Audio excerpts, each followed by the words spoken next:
she was in Baltimore? I think she's in DC. Oh.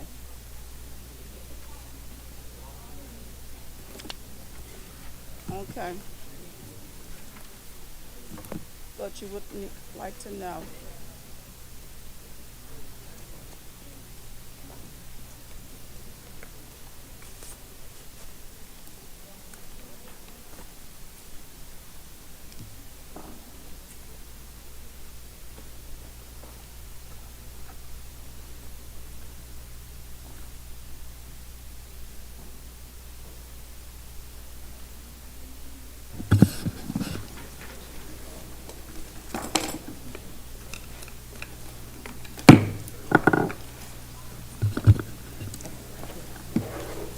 Could you start?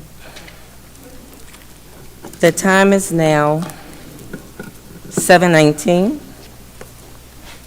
The Board of Education meeting will start. Good evening and welcome to the 2024 board meeting. Before we begin, I would like to ask everyone to turn off any wireless communication devices to avoid any technical interference with the microphone and taping of the meeting. A call-in line has been established for the community to hear the meeting interpreted live in Spanish. The number to call is 508-924-5155. Board Office Staff Rosa Lopez, please announce in Spanish. Se ha establecido una línea telefónica para que la comunidad pueda llamar y tenga acceso a interpretación en español en vivo. El número a llamar es el 508-924-5155. Thank you. For those who are not able to observe now, the meeting is being recorded and can be accessed on the PGCPS YouTube channel for later viewing. Lastly, for recording purposes, I would also like to remind all board members to turn on your microphones when speaking. Board prayer and pledge of allegiance. Student member of the board, Rain Rivera Forbes, will you please lead us in the board prayer and pledge of allegiance?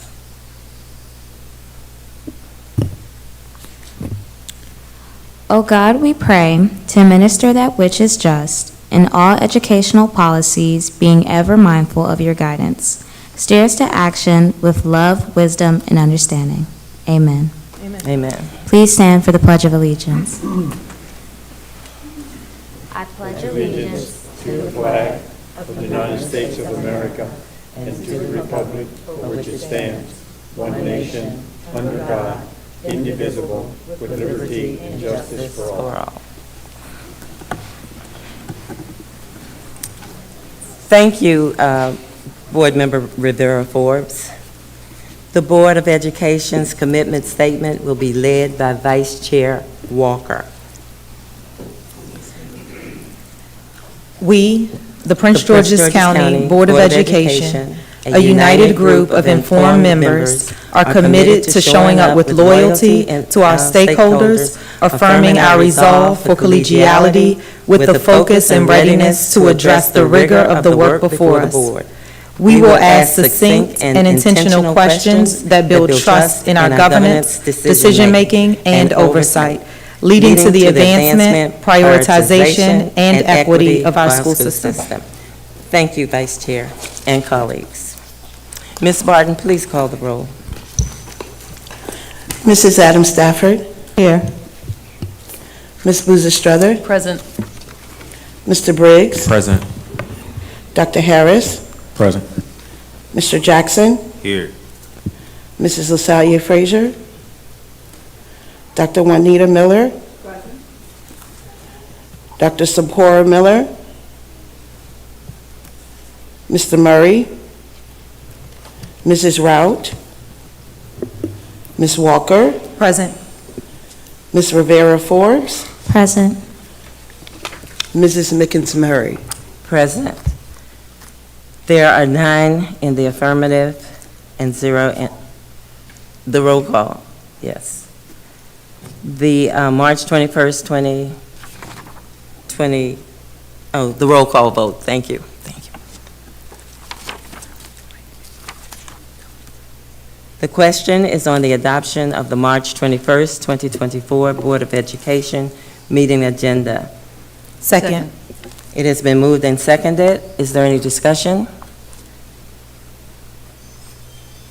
Seeing none, Ms. Barton, please call the roll. Mrs. Adams Stafford, Aye. Ms. Boozer Strother, Aye. Mr. Briggs, Aye. Dr. Harris, Yay. Mr. Jackson, Aye. Dr. Juanita Miller, Aye. Ms. Walker, Ms. Rivera Forbes, Aye. Mrs. Mickens Murray. Aye. There are 9 votes in the affirmative, 0 in the negative. The March 22nd, 2024 Board of Education meeting agenda is adopted. Approval of the meeting minutes. The question is on the approval of the February 22nd, 2024 board meeting and the March 7th, 2024 work session minutes. Second. It has been moved and seconded. Is there any discussion? Seeing none, Ms. Barton, please call the roll. Mrs. Adams Stafford, Aye. Ms. Boozer Strother, Aye. Mr. Briggs, Aye. Dr. Harris, Yay. Mr. Jackson, Aye. Dr. Juanita Miller, Ms. Walker, Ms. Rivera Forbes, Aye. Mrs. Mickens Murray. Aye. There is 9 in the affirmative, 0 in the negative. The February 22nd, 2024 board meeting and the March 7th, 2024 work session minutes are approved. We will now receive the news break. Glen Arden Woods Elementary, number 1 in the state. What makes this school so good? Well, Mr. B is our principal, and he says it's not how smart you are, it's how hard you work that makes the difference. So we take that advice and we put it on our test scores.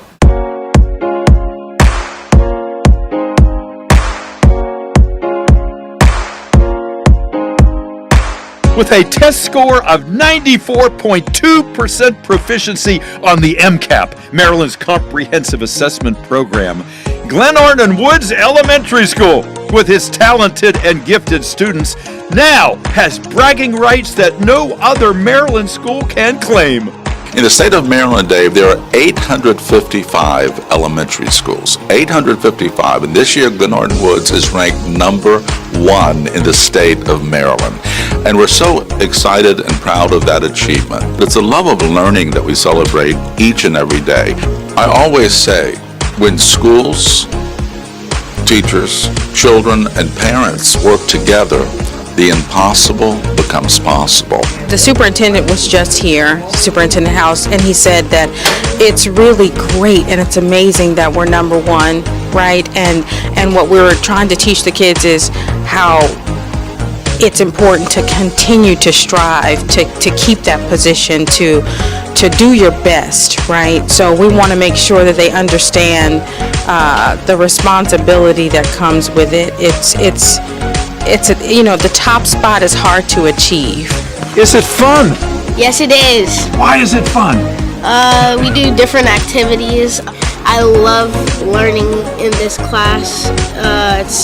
Our teacher makes it fun. Our children are at the door in the morning, 8:45, it swings open, and they're screaming, and they're banging on that door, and they're like, let us in! They're always ready. Monday is a magnificent Monday, Tuesday is a terrific Tuesday, Wednesday is wonderful Wednesday, Thursday is thrilling Thursday, and our fantastic Friday, that's the day.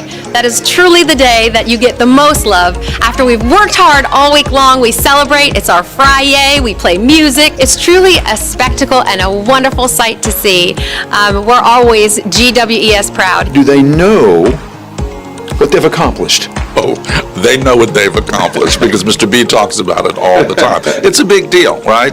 So prior to this year, in the hallways, I would always say to the children, these are the best kids in Prince George's County. But now I'm able to say these are the best kids in the state of Maryland. And I have to tell you, they stand up a little taller, they puff their chests out a little bit, and not in a boastful way, but it's a proud accomplishment. And so they're really excited to be celebrated all the time. It's not how smart you are, it's how hard you work that makes the difference.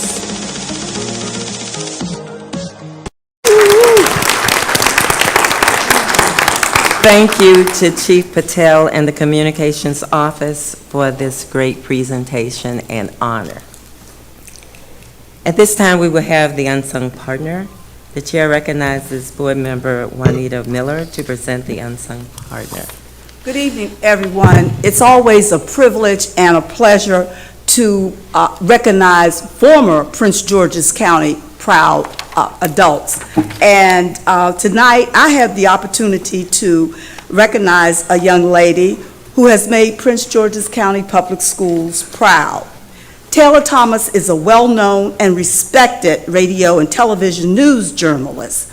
She has graced the DC Metropolitan Airways as the morning news anchor for the Steve Harvey Morning Show and the Russ Parr Morning Show. Taylor has spent 2 decades as a public figure partnering with community outreach efforts and covering stories that impact communities here in the DMV. From the covering 9/11, the snowmageddon of 2010, to the election of the nation's first Black president, Barack Obama. Taylor is committed to working with our youth, which prompted her to create her nonprofit, The Better Family Incorporated, in 2012. This is a 501c3 nonprofit organization's goal is to connect children with educational and career resources. She is a proud Prince George's County Public Schools graduate of Surrattsville High School and a graduate from the University of Maryland, College Park. Taylor Thomas has dedicated her life to uplifting and educating others about health, money, and social issues. Help me celebrate Taylor Thomas as our unsung partner. Is she here? I didn't see her. We should make sure that she's here.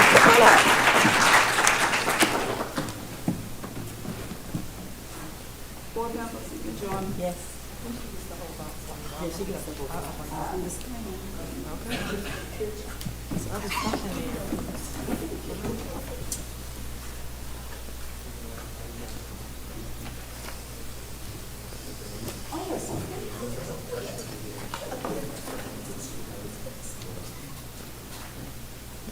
The Board of Education, Prince George's County Public Schools of Maryland certificate of recognition is presented to you, Ms. Taylor Thomas, as our unsung partner.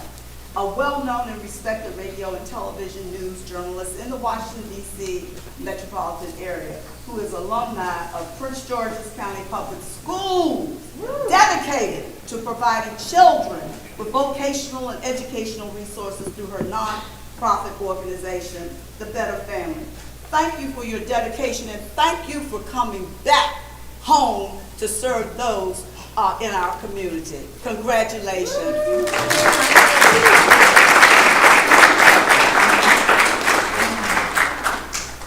Oh, wait a minute. I don't have my glasses on.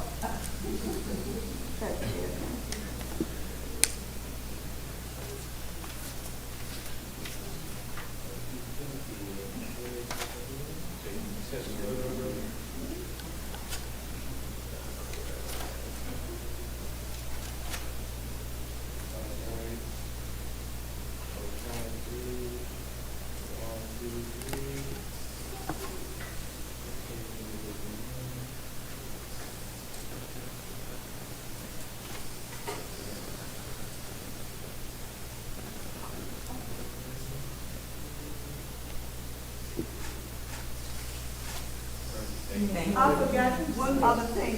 We have a video. Marcus, would you show it? And then while the vice chair is going to present you with a token from the board.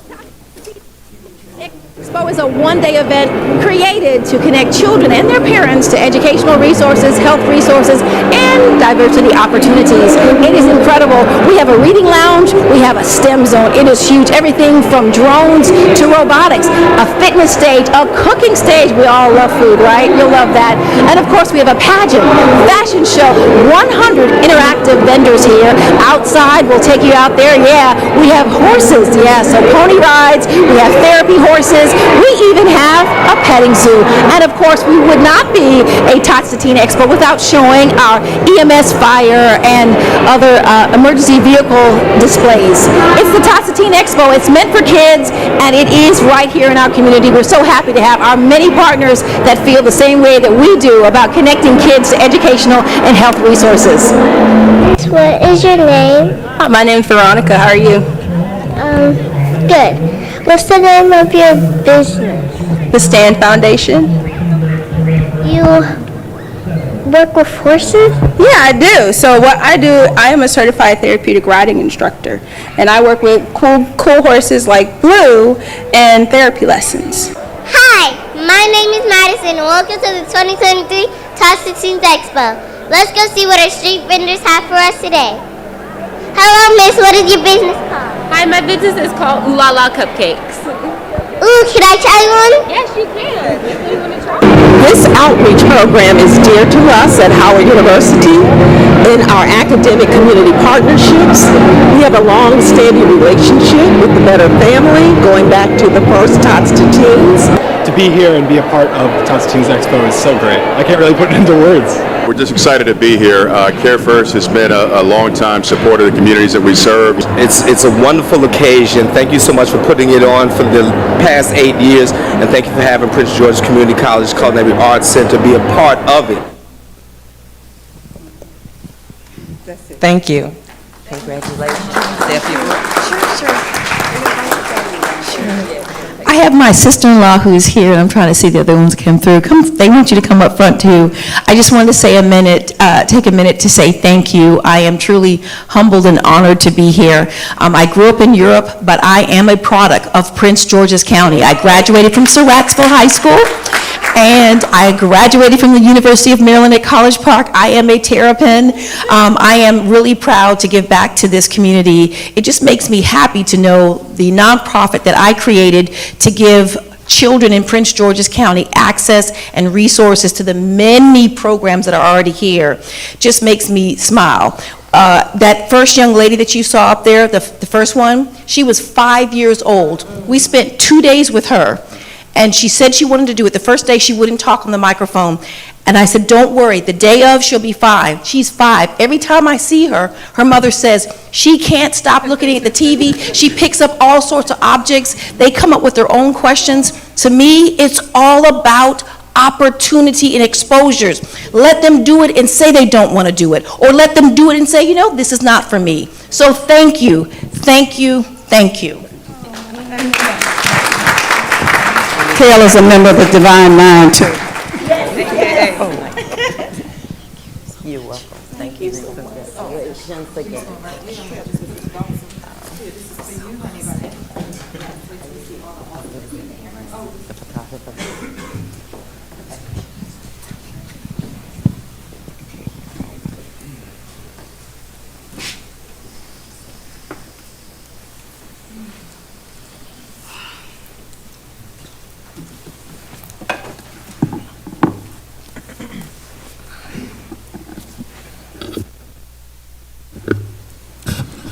Thank you, Dr. Miller. The report of the chair. The month of March is filled with several observations and celebrations. On the national level, we recognize the history and contributions of women in honor of Women's History Month. The women's suffrage movement is something that is near and dear to me. During the mid-1900s, several women marched, lobbied, and practice civil disobedience to guarantee women the right to vote for law in national and on local elections. Women felt it was natural right as taxpaying citizens, and it would provide a powerful movement to the governor. the government. During the month of March, we recognize the achievements of women and our contributions to the infrastructure of our country and the fabric of our society. Oftentimes, the people who make the most contributions are people whose names we never hear. Today, I will work to change that by recognizing 3 women who have made a difference in the efficiency of this board. When times were tough and hands were few, we counted on these women to keep the trains running. Today, our community shout out, I want to recognize Ms. Rosa Lopez, Ms. Cindy Adley, and Ms. Muriel Barton. Rosa, come up, ladies. You can go through that. Rosa E. Lopez has served as an administrative secretary 1 in the board office since July 2022. Ms. Lopez is a resident of Prince George's County. She takes great pride in her Gallian heritage, shamelessly blending her influence in both English and Spanish with her rich cultural background. Ms. Lopez brings over 18 years of experience in the educational sector. She believes in fostering strong relationships with staff, families, and students while facilitating connections to essential school and community resources. Next, we have Ms. Cindy Adley. Has served the Prince George's County community for over 5 years and currently serves as an Administrative Secretary 1 in the board office. She is a self-motivated person with a proven track record of being an overachiever and a vast array of experiences in many fields. Her professional career includes working as a property manager, an educator, a subject matter expert in Xerox technology, providing secretarial and administrative support, serving as a mentor, and providing customer service. Ms. Muriel Barton, sometimes known as Mia, has a varied work career because she has worked in the travel industry for 16 years. She provides exceptional customer service. She started off as a volunteer at her daughter's school before getting hired and serving as Matthew Henson Elementary School's parent liaison. Budgetary restrictions forced Ms. Barton to resign from Prince George's County Public Schools and spend 10 years as an employee of the federal government as an Environmental Protection Agency contractor. She joined Prince George's County Public Schools again at the beginning of 2020, and she has stayed a devoted employee of the board office ever since. Mia is a joyful grandmother of 6 priceless grandchildren and 4 stunning daughters. Thank you, ladies, for all you do for us.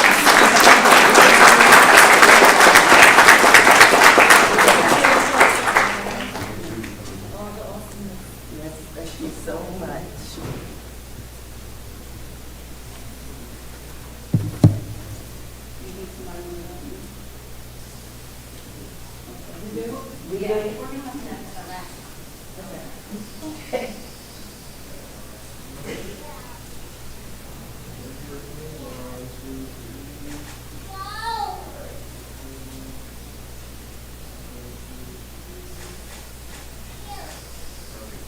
Thank you. Thank you for all you do for us. It's not over. One more picture. One more picture. Okay.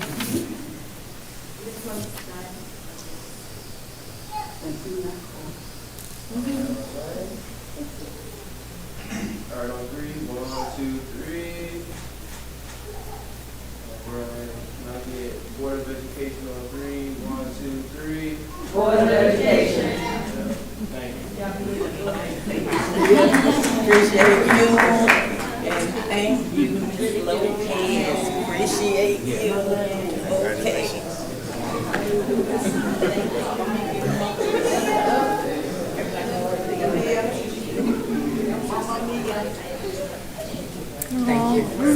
much.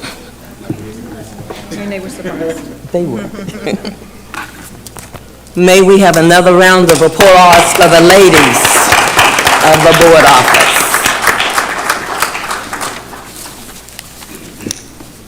Now we will have a moment of silence. At this time, the chair calls for a moment of silence as we honor the memory of the following Prince George's County Public Schools staff, family, and community members. Mrs. Constance Diane Mickens, aunt of the board chair Judy Mickens Murray's daughter, Danita Mickens. Ms. Valrita Brannick, teacher, Charles H. Flower High School. We will have a moment of silence.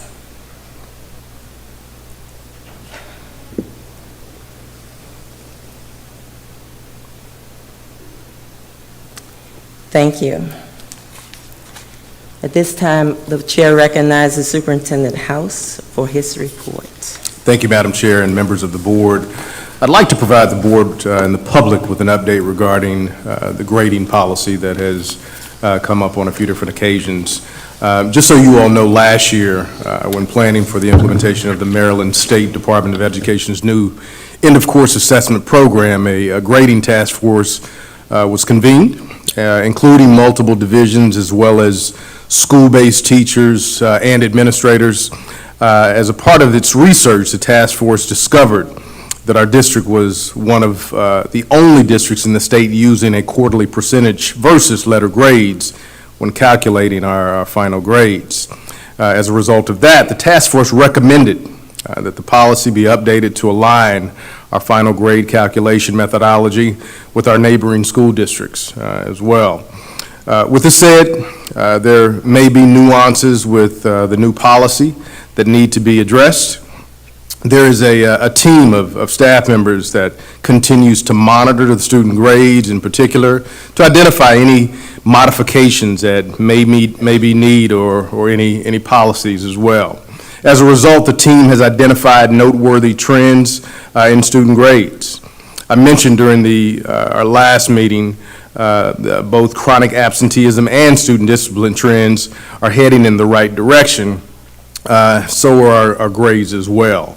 When comparing to last year, quarter 1 and quarter 2 grades to the grades earned this year, there is over a 2% reduction of the number of E's being assigned during both quarters.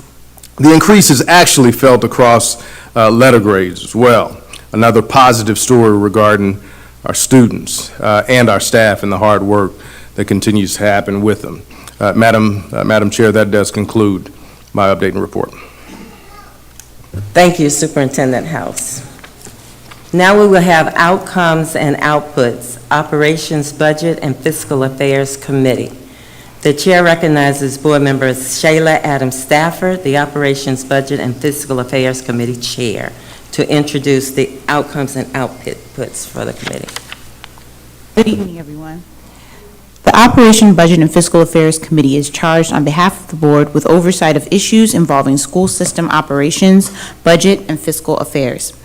The committee is responsible for reviewing issues pertaining to the management and audit of functions in the Prince George's County Public School System, reviewing and providing recommendations regarding fiscal, capital, and human resources, including the board's operating budget, the capital improvement program, staffing plans, and allocations. The board's budget director of internal audit shall attend the meetings of this standing committee. A member of the committee shall serve as the board's liaison to the MBE and LBE Advisory Council when active. Our committee consists of myself as chair, Dr. Kenneth Harris II as vice chair, Ms. Judy Mickens Murray appointed, Ms. Jocelyn Rout, who's also appointed, and Ms. Raymond Rivera Forbes, who is our student member of the board. We also have the following members of the administration: Dr. Sharaska Coleman, Chief Operating Officer; Ms. Lisa Howell, Acting Chief Financial Officer; Mr. Jason Washington, Associate Superintendent of Supporting Services. So the committee has maintained a monthly meeting schedule beginning in August 2023, with the exception of March 20th, 2024. Our final meeting is scheduled to be held on June 12th, 2024. An approved work plan for the 2024-2025 fiscal year was confirmed at the September 2023 meeting. The committee focused on the following topics as part of its work plan and received corresponding updates and presentations from the superintendent staff regarding the following outputs. Fiscal year 2025 through 2030 CIP recommendations to the full board. Fiscal year 2025 comprehensive maintenance plan recommendation to the full board. Fiscal year 2025 annual operating budget priorities survey and results. We had over 500 respondents from the community. Fiscal year 2025 annual operating budget priorities survey and results from board members. Fiscal year 2025 annual operating budget priority recommendations to the Board of Education. Planning of the fiscal year 2024 operating budget work sessions, public hearings, and agenda for budget discussions. This year, part of our charge as a committee was to make our work more transparent and to increase stakeholder advocacy and input in the budget-making process. And so we held several pop-up series across the county with over 40 community members in attendance. And thank you to all board members that were a part of those pop-up workshops where we listened and informed the public about the budget process. We also proposed the fiscal year 2025 operating budget to the full board with a record number of amendments. So again, also thank you to my colleagues for listening to your communities and coming back with amendments that will make our school system better. And in the upcoming year, we'll be launching a budget community advisory board for the school year 2024-2025 to support the board with monitoring systemic changes and shifts in the operating budget. So we'll be looking for board members to solicit applications from your various communities. So in terms of some of the outcomes of the OBAFA committee this year, the board approved the 2025-2030 capital improvement program during the September 21st board meeting. The committee worked with community members and stakeholders to establish budget priorities specific to individual districts. The board approved the FY 2024 comprehensive maintenance plan during the October 26th board meeting. The board approved the superintendent's fiscal year 2025 annual operating budget as proposed with amendments during the February 22nd, 2024 board meeting. And we also unveiled our committee's website, which is now a one-stop destination for all things related to the budget and school system that community members can now access.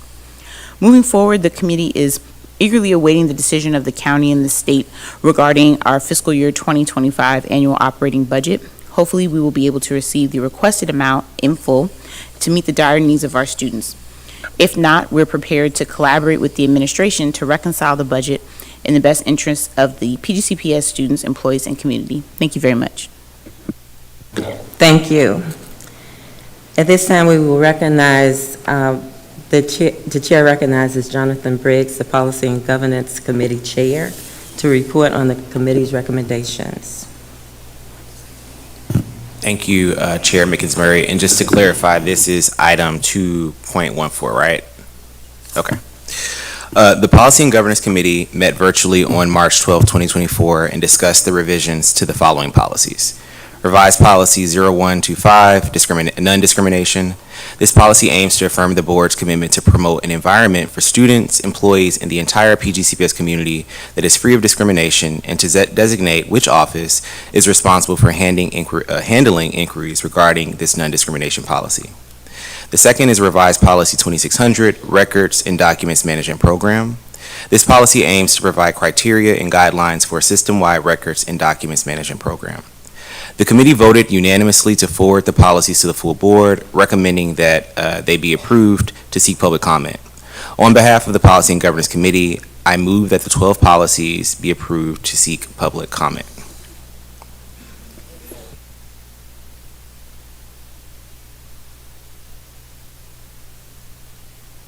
Policy and Governance Committee, I'm sorry, apologize.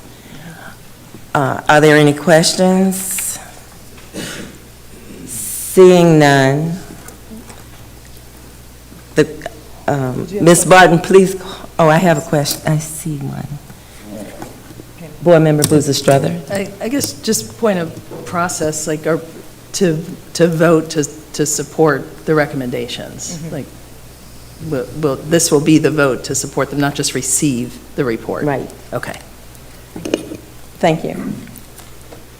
Any other discussion items? Any other discussion around the motion to approve the revised policy 0125, non-discrimination, revised policy 2600, records and documents management program? Ms. Barton, please call the roll. Mrs. Adams Stafford? Aye. Ms. Boozer Strother? Aye. Mr. Briggs? Aye. Dr. Harris? Yay. Mr. Jackson? Aye. Dr. Juanita Miller? Ms. Walker? Aye. Ms. Rivera Forbes? Aye. Mrs. Mickens Murray? Aye. 9 votes in the affirmative, 8 votes in the affirmative, 0 in the negative. The motion to approve the policy and governance recommendations is adopted. The chair recognizes the speakers for the public comments on agenda and non-agenda items. Public comments guidelines are: the board will recognize your comments but will not address them. Registered speakers have 3 minutes to make their presentations and may not relinquish any part of their speaking time. Speakers may not address individuals or issues with profanity or derogatory terms.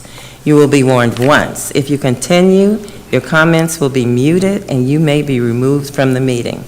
Speakers are encouraged to use titles rather than names. For example, chair, board member, superintendent, principal, etc. There are 15 public commenters tonight.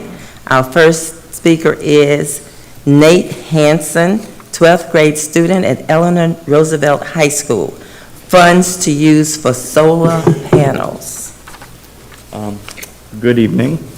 As you know, I'm a senior from Eleanor Roosevelt High School, and I'm part of the Environmental Defense Club there. And I'm here on behalf of my school.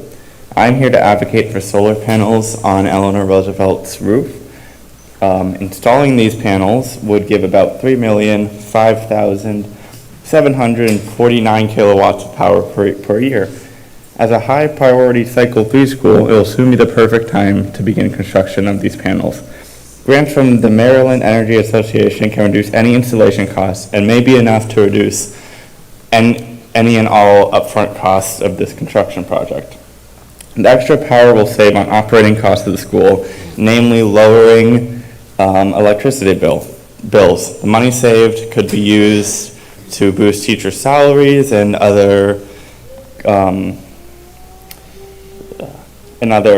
renovations and other renovation costs.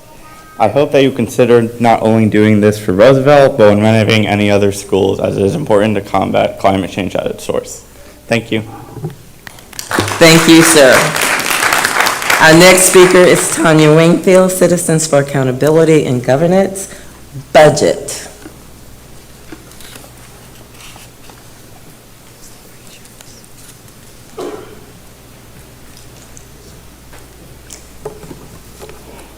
Good evening. I'm also supporting the bus drivers here, so that's why I have my T-shirt on. Okay, first, and this all ties into the budget. First, I just want to thank the superintendent and his staff for your response to the parents at Whitehall Elementary regarding their concerns around special education services. That was much appreciated that you took that time, so we appreciate that. Now, the Citizens of Accountability, we will continue our efforts to try to disrupt the redirection of the energy and telecommunication taxes that are being asked to cover some reckless spending from our legislative and executive branch and having that diverted from the school system. So we will continue that effort. Now also, since August of 2023, the Citizens of Accountability have expressed concerns with this board regarding conduct that we have seen from your leadership, and nothing has been done. So Citizens for Accountability, along with other citizens in the community, we have taken action on our own. So I will be leaving this. This is our request to the state board to issue charges for the removal of the chair. Also, still got him here. And I don't understand. I filed no, I can't give the contents of what I filed, but I filed something with the grievance committee about your attorney. And my complaint has been sitting around for 5 months, and guess what I find out? He's one of the commissioners that's on the grievance committee. This is who y'all keep using our tax dollars to pay, and we're tired of it. Start using our money wisely. Thank you. Our next speaker is Roland Roy, individual, bus driver retention.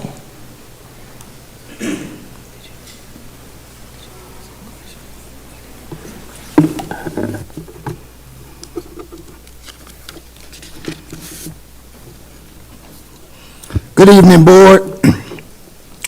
Roland Roy, proud PGCPS bus driver, 17 years, also president of the Progressive Caucus. Here to speak on bus driver retention. The shortage of bus drivers that PGCPS is experiencing did not happen overnight. It took years to proliferate. Memos were sent out by the Transportation Department to all bus lots. Subject, compensation for double runs. Transporting assigned or unassigned students during regular scheduled times does not result in extra time and no plus ends are required. That's when drivers and attendants began to leave, and it has continued to this day. They had us doing routes for free, and the Transportation Department was keeping our money for over 6 years. Finally, we got fed up and decided to take action. Drivers and attendants held a rally on Saturday, September 18, 2021, at the intersection of Route 202 and St. Joseph Drive, organized by the Progressive Caucus, not the weak union. News Channel 4 heard our story and published it. The following week, September 24, 2021, a memo from the Director of Transportation was sent to all bus lots. Subject, compensation for double routes. All drivers and attendants are to be paid the maximum amount of 1.5 hours when they double in the middle of their runs. We don't work for free. In my conclusion, to retain bus drivers and attendants, guarantee 8 hours, end poverty proration, and pay us for holidays. The children have to suffer late bus arrivals for the last 5 years. Late pickups, late drop-offs, affecting their education study time, the late getting in class. Your pay system gonna have to change.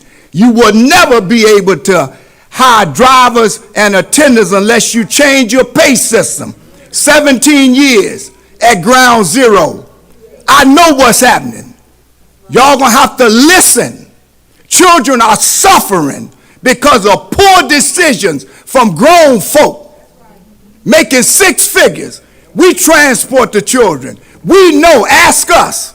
And thank you to board members for always hearing us. We appreciate it. I have the proof right here. Here are the memos that were sent out. This didn't happen overnight. Here's the proof. Give it to our director. Thank you so much. Appreciate it. The plus end sheet should turn in on Thursday. You can have nothing to do with it. Thank you, sir. Our next speaker is Carlos Braxton, individual, public hearing. I do not see him approaching. Mr. James McCafferty, individual, transportation. I do not see him. Essence Herndon, individual, transportation audit.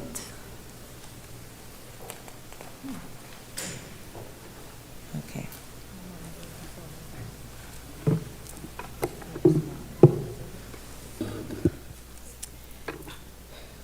Good evening. It starts at the head. The alignment and balancing of bell times was the first recommendation in the transportation audit done by Formative for a reason.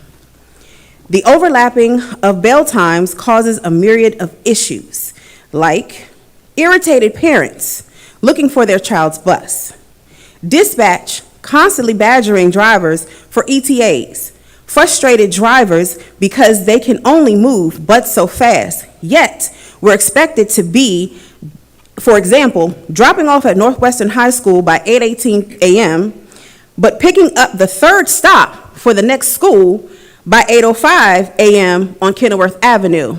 If you understand the area of that, then you know. A board member said it best. Just rip the Band-Aid off. Yes, parents are going to groan, moan, gripe, and complain, but restructuring the bell times in Prince George's County is imperatively necessary. Starting this should create a chain reaction into implementing other recommendations like a routing system that is much needed for an overhaul where it does not delete a whole stop of a student that has been riding all year just because a new one got added. As we just found out this evening that there is a parent here that her child's stop was just deleted. Consolidating stops. This is what's actually creating said shortage. You want drivers to pick up all over the county, but yet you're not realizing how bad it is. And it does also come from those in management who are creating said issues as well. Bending over for these parents to give them front door service. Consolidating stops will definitely help with that shortage. Definitely overhauling the technology needed, which is also the routing system. Overhauling routing will definitely help become compatible with these tablets that we have on these buses. Because as of right now, we have drivers that will drive a whole route the whole morning and their tablet is still buffering. But yet, they tell us, use your tablet and not a run sheet. This is a very necessary need. It starts at the head with the bell times. Thank you. Thank you. Our next speaker is Mr. Martin Diggs, ACE, AFS, FME, Local 2250, Transportation Audit Recommendations. One meeting, you might get it all right. Good evening, Madam Chair Judy Meekins and distinguished board members. I'm Martin Diggs, President of ACE ASME Local 2250, representing the incredible educational support personnel in Prince George's County. Thank you for the opportunity to speak to you all tonight. We're here to collaborate with the superintendent, not just for appearances, but to enact real change. Let's move beyond discussing change and actually make it a reality in our community. Firstly, the senior advisor for the superintendent emphasizes the importance of sticking to the terms of our contract. This foundation of trust and integrity is crucial in our work. The associate superintendent of supporting services calls for action without delay. However, withholding information doesn't quite align with true collaboration. As we consider these recommendations, let's move beyond just check the box meetings. We need transparency and clarity in our actions and our intentions. Unfortunately, we lack a clear roadmap to how we ensure fairness to all as we implement these changes. Every team member must be valued as we move forward together. So what does collaboration truly mean? It's not just a buzzword. It's about collective brainstorming and shared decision-making for a better system. Tonight isn't just about rhetoric, it's about action. It's a call for us to unite, take tangible process, and demonstrate our decision to our team. Parents have said, don't just do something now, do the right thing. Work with the workers who have done the work.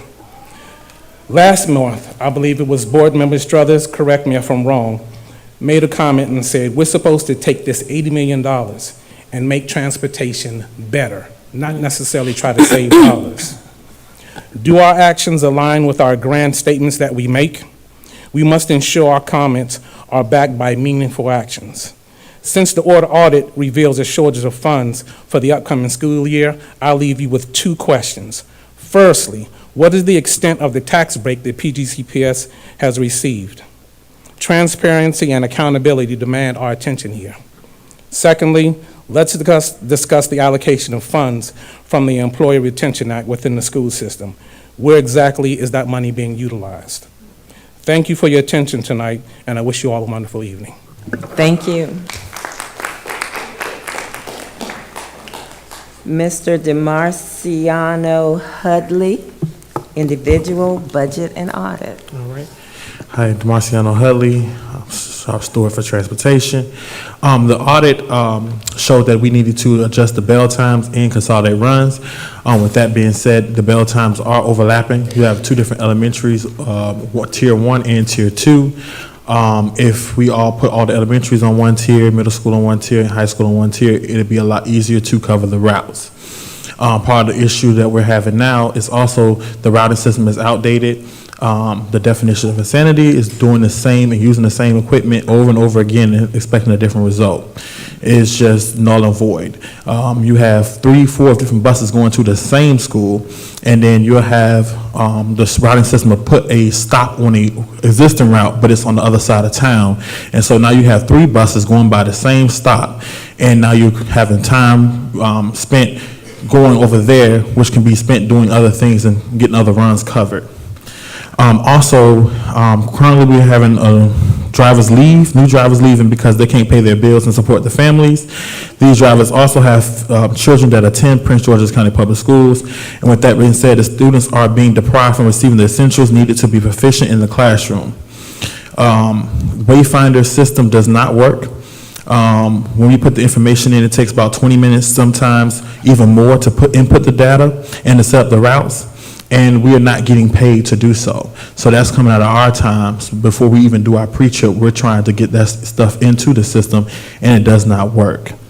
Like I said, other counties and other jurisdictions are outpaying with starting wages, and so that is a major situation that I'm seeing happen currently with why our turnover rate is so high.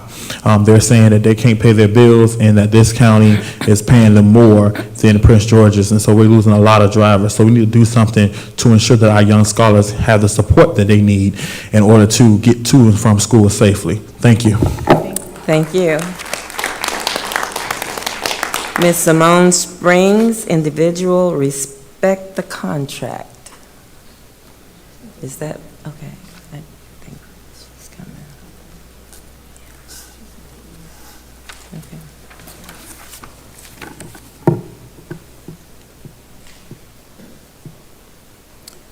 Good evening. Being a student advocate is a role I am passionate about. However, I'm concerned about the lack of attention from PGCPS payroll regarding our pay, which is leading to issues. It is essential that individuals ensure that they are receiving the services that they are entitled to. The disrespect shown towards our contract, particularly in relations to the 2250 clause, is troubling. I recently learned that I am facing an overpayment issue, resulting in a significant deduction from my paycheck without a clear explanation. Transitioning from a paraprofessional to an 11-month position has raised questions about the details and implications of this change. As advocates in 2250, we have worked diligently to secure fair compensation, opportunities for subbing, and other rights outlined in our contract. Any deviation from these established agreements is unacceptable and disregards the law. This lack of consideration is especially disheartening given our role as the largest union provided crucial support within the educational system. Without dedication of paraprofessionals, maintenance, security, cafeteria workers, and other support staff, the function of our schools would be compromised. It is important to recognize and value the essential contributions of all staff members, including those covered under the 2250 agreement, who play a vital role and yet the backbone, often underappreciated and underpaid role in education. Translation, adhere to our contract and pay us. I do not play about my union nor myself. I love my students, but I love the fact that I can provide for my own family. Thank you. Thank you. Ms. Shirlita Scott, individual, immediate transfer when in a hostile environment, work environment. Is that person here? Okay, I don't see her. Ms. Jocelyn Ford, individual, transportation audit. Good evening, board members. Good evening. I want to let you know, we are tired as employees. I have worked for Prince George's County Public Schools for over 25 years. And for 25 years, I enjoy doing my job. I love my job. I love transporting kids. I love everything I do. But these last 5 years have been rough. And we have talked about changing bell times. We talked about a lot of things. But we have to talk about fixing the problem with transportation. As my fellow co-workers stated before me, it is time to do what is needed for PGCPS to be on track, to be the best school system in this country. I'm not talking about the state of Maryland. I'm talking about the whole country. And the bell system need to be changed. The routing system is bloated and outdated, and we're losing qualified drivers due to low pay and safety issues. Because we know that my bus lot was the one where we had the incident in last May that happened on that bus. We're still trying to recover from it. We glad everything that done happened, but it's a safety issue. And every day we go out here on this road, we have parents cutting us off, doing all kinds of stuff. We got watched behind our backs. We have to do a lot, but we're underpaid. But I wish you would invest in us as much as we invest in the children that we transport every day to get them to and from school safely. Thank you very much, and everybody have a nice evening. Thank you. Our next speaker, Nina Fuller, individual voluntary transfer. I don't see that person. Ms. Phyllis Wright, individual, school security, lunch and safety. Oh, there she is. Yes. Yes.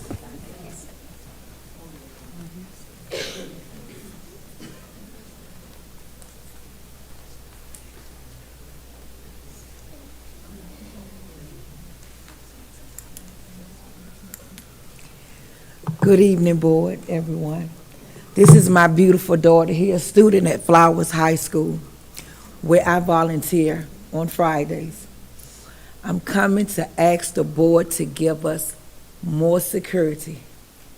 I have witnessed over 30 to 40 children each day that I volunteer run the halls, and security is chasing them. So when I heard him say that the grade is getting better with our students, I like to know which school it is, because we have a lot of good students here in Prince George's County that wants to learn.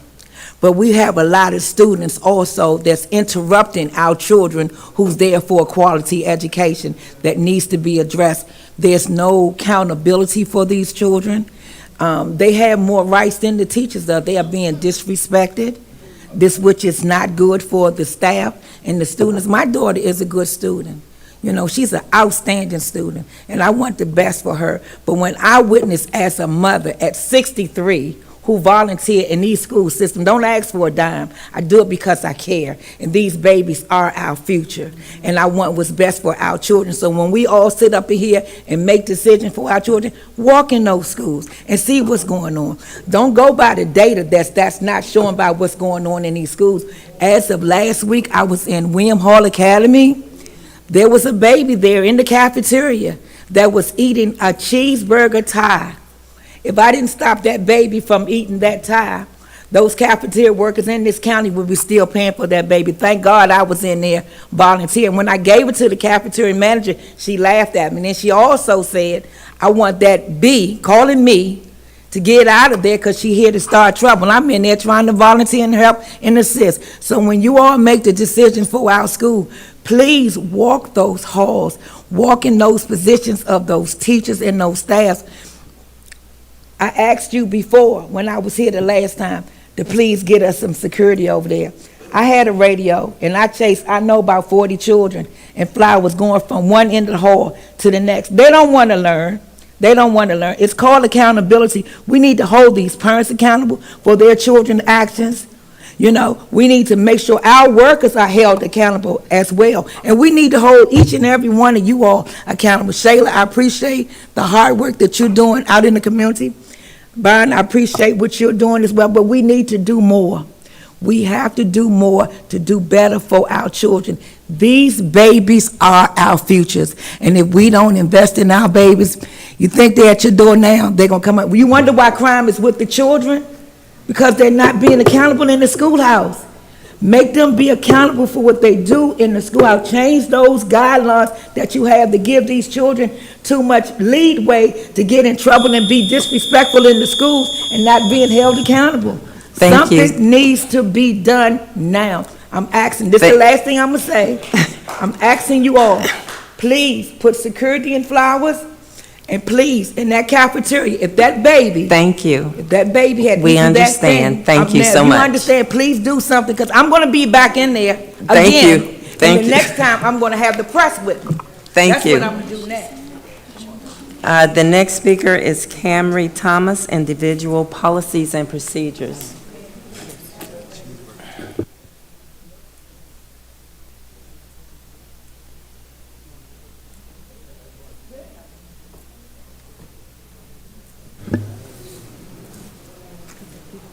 I don't see Camry Thomas. Miss Mary Bryce, Individual, Addressing Behavior in Schools.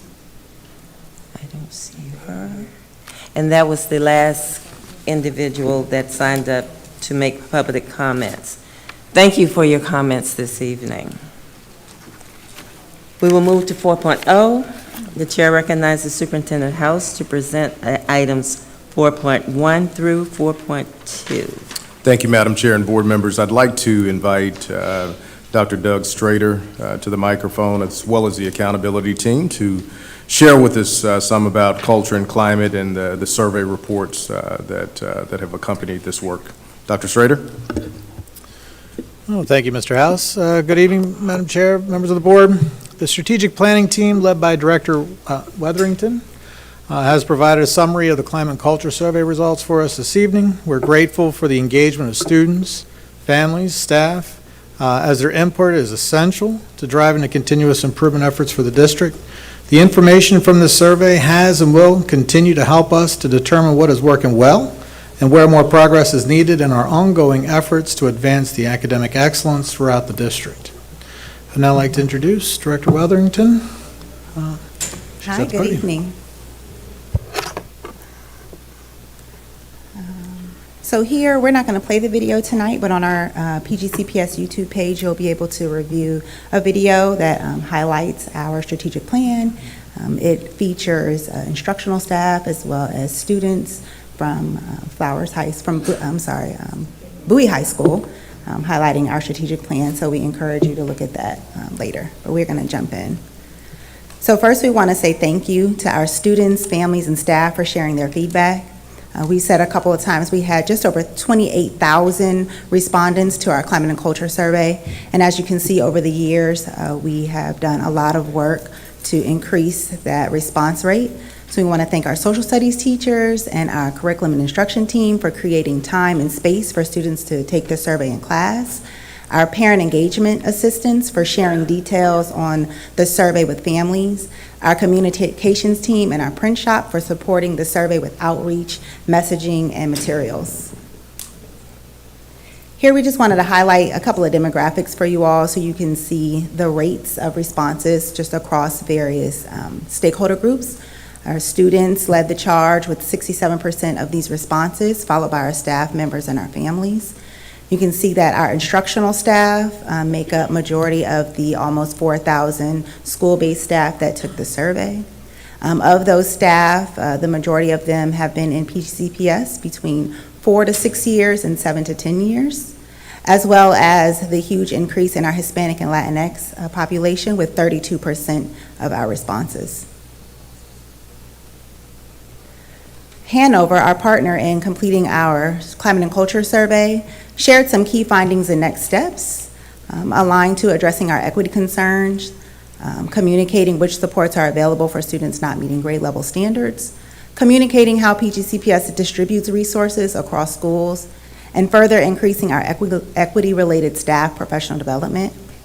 They also highlighted the need to examine and respond to students' concerns, primarily around understanding reasons for students' lack of connection to their school, investigating and addressing bullying at school, and looking into improvements of physical school environments around cleanliness and modernizations. And lastly, exploring strategies to enhance mental health and wellness supports for students and staff, further expanding professional development opportunities related to mental health and wellness, and researching students' perceptions of how mental health supports could be more effective. This year, as in the past, we worked with all teams across PGCPS to identify areas of focus. So those areas that Hanover highlighted are areas that we have already begun to dig into across all of our teams and identify high-impact strategies in support of our 3 main focus areas, which was accelerating achievement with a focus in mathematics, improving school culture and climate, and improving social emotional learning and mental health. A lot of these strategies were highlighted in our annual report last year, and we have a few additions here.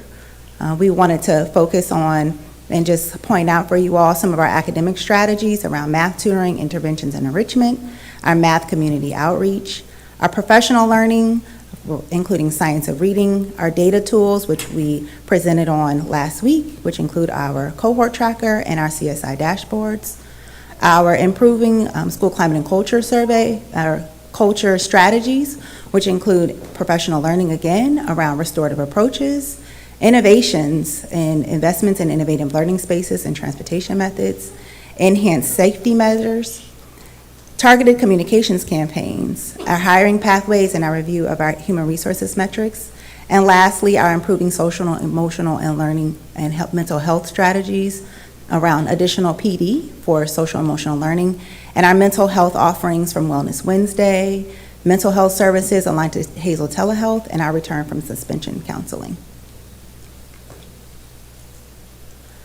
The first strategic plan outcome goal that we'll highlight is around educational excellence.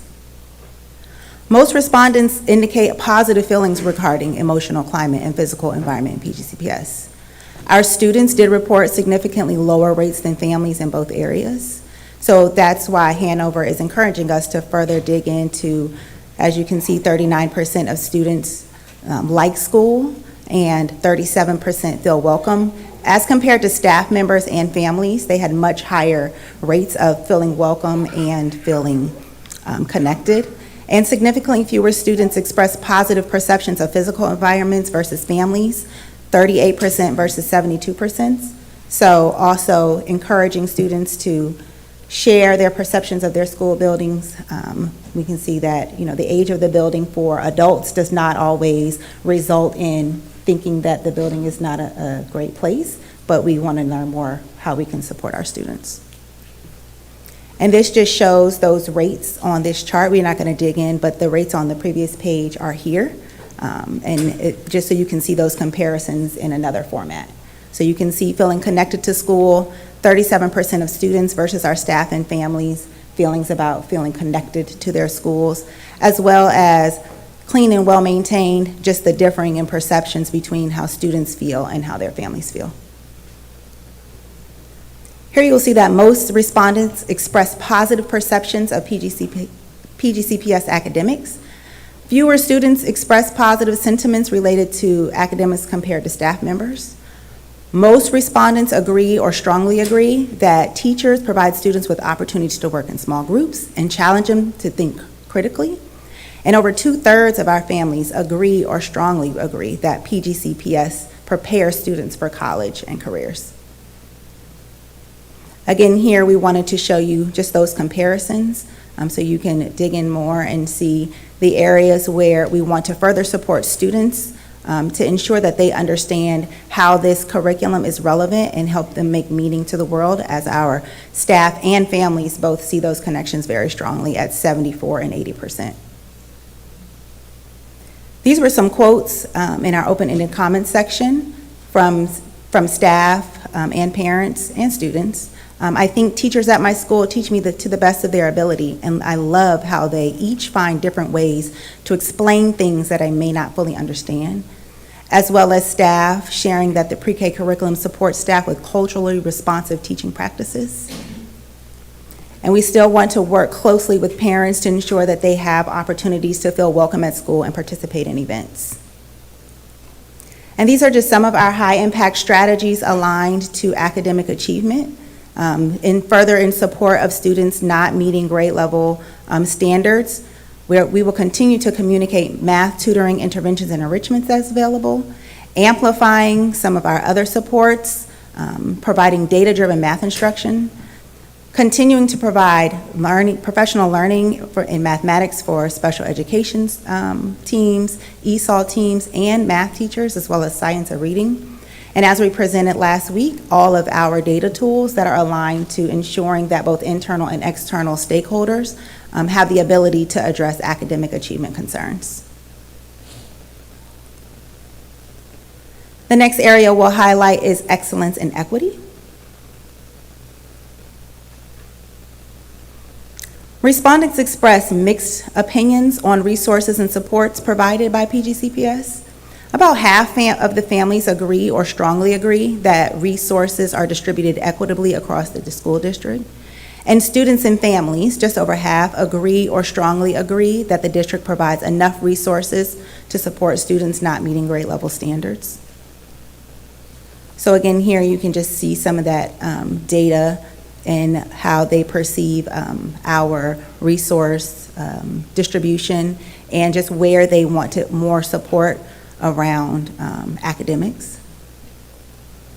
Here you'll see that significantly fewer students agree or strongly agree that adults in their school respect families, still very high at 61%.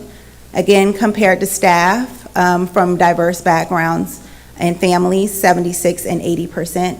So still more work to be done to ensure that students feel connected to school. And close to half of our students agree or strongly agree that bullying is a problem at their school, while about 1/3 of families feel similarly. And here you can see that in the data. Some of the comments, and one that we wanted to highlight, was the need for more diverse staff and understanding the large influx of Latino community.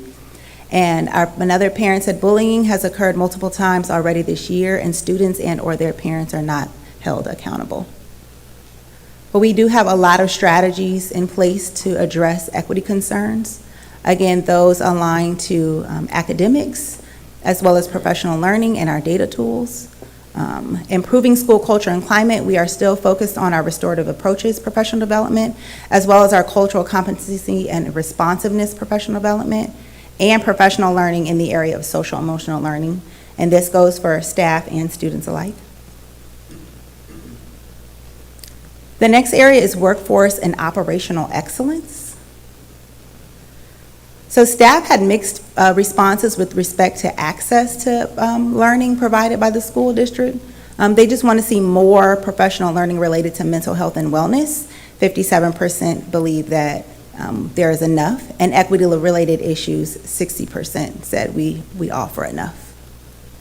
So you can see here as it tiers down, staff agree that we provide a lot of professional development aligned to instruction and assessment, and how it tiers down. So they are just expressing their desire for more training in the areas of equity-related issues and mental health and wellness. And these were a couple of quotes from staff. While there are more systemic professional development, there are some inconsistencies with implementation. Our second one was more professional development for staff looking to increase their knowledge of special education or students with disabilities. And the last staff was continuing to offer equity and inclusion training, book studies, professional development, and other ways to provide post-secondary training to certificated staff. And these are all areas where we are currently working to progress in our operational concerns. They do include all of the professional development opportunities that we mentioned before, restorative approaches, professional learning, or social emotional learning and wellness, cultural competency and responsiveness, and some other areas where we are building in more supports is specifically around community, ensuring we have more targeted communications campaigns for both internal and external stakeholders on what is available around professional development and opportunities, continuing with our stakeholder surveys and focus groups, our superintendent advisory panels, continuing to partner with our PCAC, and highlighting our family and community partnerships, as well as highlighting our hiring pathways and what is available for staff to learn and increase their professional development in that area. And lastly, our mental health and wellness goal. Most students and parents agree that their schools provide information on where and how to access these supports. Nearly 2/3 of students and parents agree or strongly agree that PGCPS provides information on mental health and wellness supports for students. Some students, significantly fewer than parents, are still struggling to make the connection between these supports and how it is improving their overall school performance, whereas their parents, on the other hand, do believe that them taking part in these supports is improving their academics at 67%. And here it just shows that comparison between the stakeholder groups. Here you can see a staff person said mental health needs to be prioritized. And one of our students saying a lot of people have mental health issues that aren't dealt with, not because resources aren't there, but because the correct resources are not always enforced to improve students' mental health. But we do have a lot of strategies that are already underway to support mental health, social emotional learning and mental health, professional learning around social emotional learning. Other mental health strategies include continuing our Wellness Wednesdays, our Hazel telehealth and school-based clinicians, as well as our return from suspension counseling. All of this data and information can be found on our PGCPS data dashboards. You can find the Hanover Equity Dashboard, as we presented last week, as well as our Critical Success Indicator Dashboard. These dashboards will be updated as well with our school-based budget dashboard.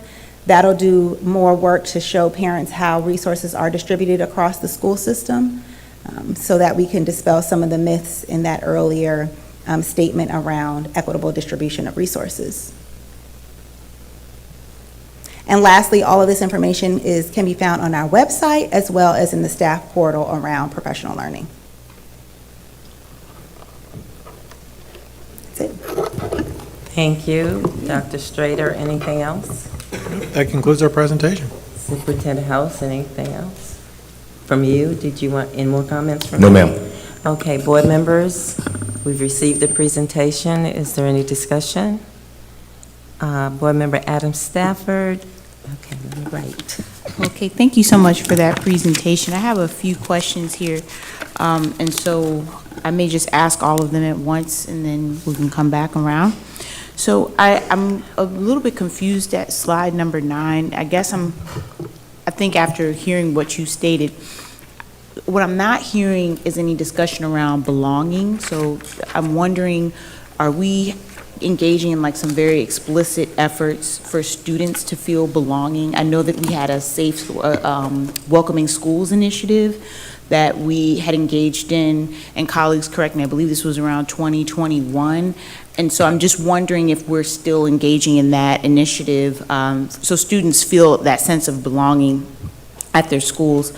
I know that in terms of the communication of interventions, I know that you all developed a very large document that explains all of the interventions, and if you can share with the board how that is being communicated with families.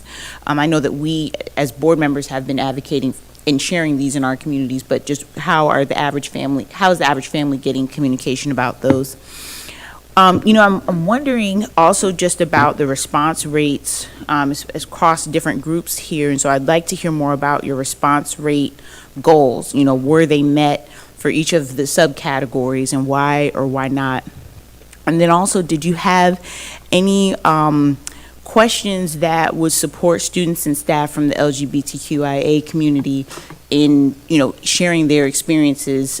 Just judging by what I'm seeing, I'm just wondering a bit more about which questions there would have provided support around that. And then also, I'm also wondering, I'm just not getting a full picture here of the instructional climate in schools. So I'm wondering, did you all include questions where parents can, reflect on if they felt, their students' work was rigorous or on grade level, or do students engage in some productive struggle in their classrooms? So maybe if you can speak a little bit more about how that picture is being captured within this survey. The first question, Dr. Strader. We're down to 6 seconds. Do you want to wait for the next? No, you will have 2.5 minutes for response. You're not getting off that easy.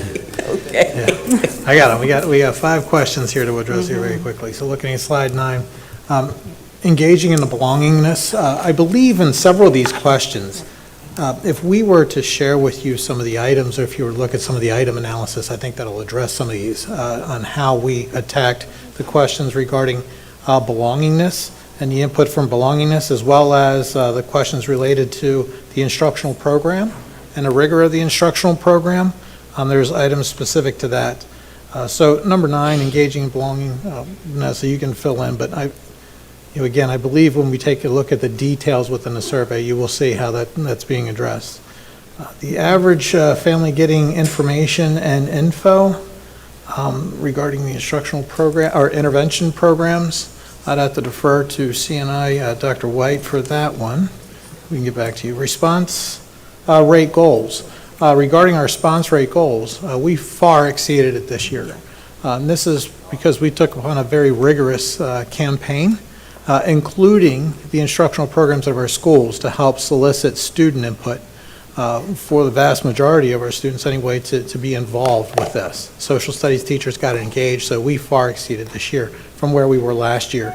Let's see, LGBT questions regarding LGBT and the other communities within the survey. Slide 18.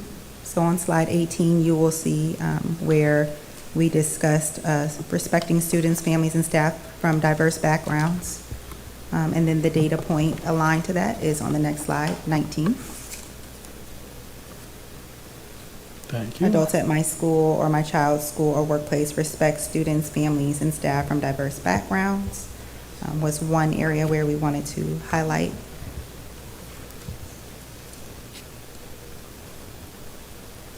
And then the final question, I'm not getting the complete picture of the instructional program. There are several items that are connected to this particular question. Vanessa, you want to call upon a few of them as examples for this? And then we can. One example of that is on slide 10. Next one. Slide 12. Teachers, my teachers or my child teachers or teachers at my school provide me with opportunities to work in small groups, challenge me to think critically, provide or offer students in my classroom a relevant curriculum that helps me to make meaningful connections to the school and the world, as well as prepares students for success in college and or career. That is on slide 12. Thank you. Board Member Adam Stafford, should we add you to second round for any additions? Thank you so much. Board Member Rivera Forbes. She must have stepped out. Next, we'll move on to Board Member Jackson. You'll have 2.5 minutes. Thank you. Thank you. So thank you for the survey. I think this is a great tool. And my question actually was in the same vein of my colleague, Adam Stafford. with consideration to love and belongingness, I was looking at those numbers on slide 9, 57% feeling welcome, 39% like school, 37% feel connected. I guess my first question, do we think that this is more of an equity issue, or is this a customer service issue? Like the data that you received back, like what were their reason for not feeling connected? Like the actual reasons behind it. In my estimate, is probably, both. It's probably not just the one, answer solution. So I guess that's my first question. My second question is, how does these numbers compare to prior to COVID? About as far as they feel connected. I don't know, was there a level of connectivity and belongingness prior to, the start of COVID to now, after everything that they went through and then coming back to school? Is there like a vast difference? We can look into the second question and provide you more information on some comparison rates. We don't have it right now, but we can provide that at a later date. And then the other one, we do have open-ended comments from students just around feeling connected. We only included a brief summary of those comments in here. We also share this information at PGRAS with students just to get their opinions on feeling connected. We're hosting our student focus groups next month, so we'll be able to learn more from students around what they said in this survey and digging in more around their feelings of connectedness and welcomeness. So we'll be able to provide that at a later date. Okay, and with my last 30 seconds, I guess my follow-up question would be, in the event that it is a customer service issue, do we have any training focused on, for professional development on how to engage students to make them feel more welcome from, the top level down? Pass that to Dr. Davis. Yes, thank you for that. We actually had training in the area office around customer service, and that is being to principals, and then they're turning that around in the schools as well. And then I would say from the teacher aspect, a lot of that training would happen in their training through the professional development from the academics office around, classroom management, behavior development, building relationships with children, things like that. And it's one of the three focal areas coming directly from me to the school's office as well. Mental health is one, as well as customer service, and of course on the academic side, focus on literacy and math. So the idea of ensuring that we are more focused on customer service is, again, one of the three focal areas that my team has heard from the beginning, that we'll continue to focus on, provide training in and around, to ensure that we get better. We know it's an area that has to improve and that will improve. And one other is our Office of Equity, Diversity and Belonging, Dr. Reese's office. So within this presentation, you'll see there are quite a few professional development opportunities aligned to cultural responsiveness and cultural competency. They also did an effort with students just to better understand belonging. We did our PD Day that was aligned to Black and brown boys, and further digging in and understanding their experiences so that as implementers on our end, we can be equipped to support them. Okay, thank you. Board Member Rivera-Forbes. Thank you, Madam Chair. My question is more centered around the mental health wellness days. Wellness Wednesdays. Can you give more context to what that looks like, or what the students, staff, parents were requesting? So on slide,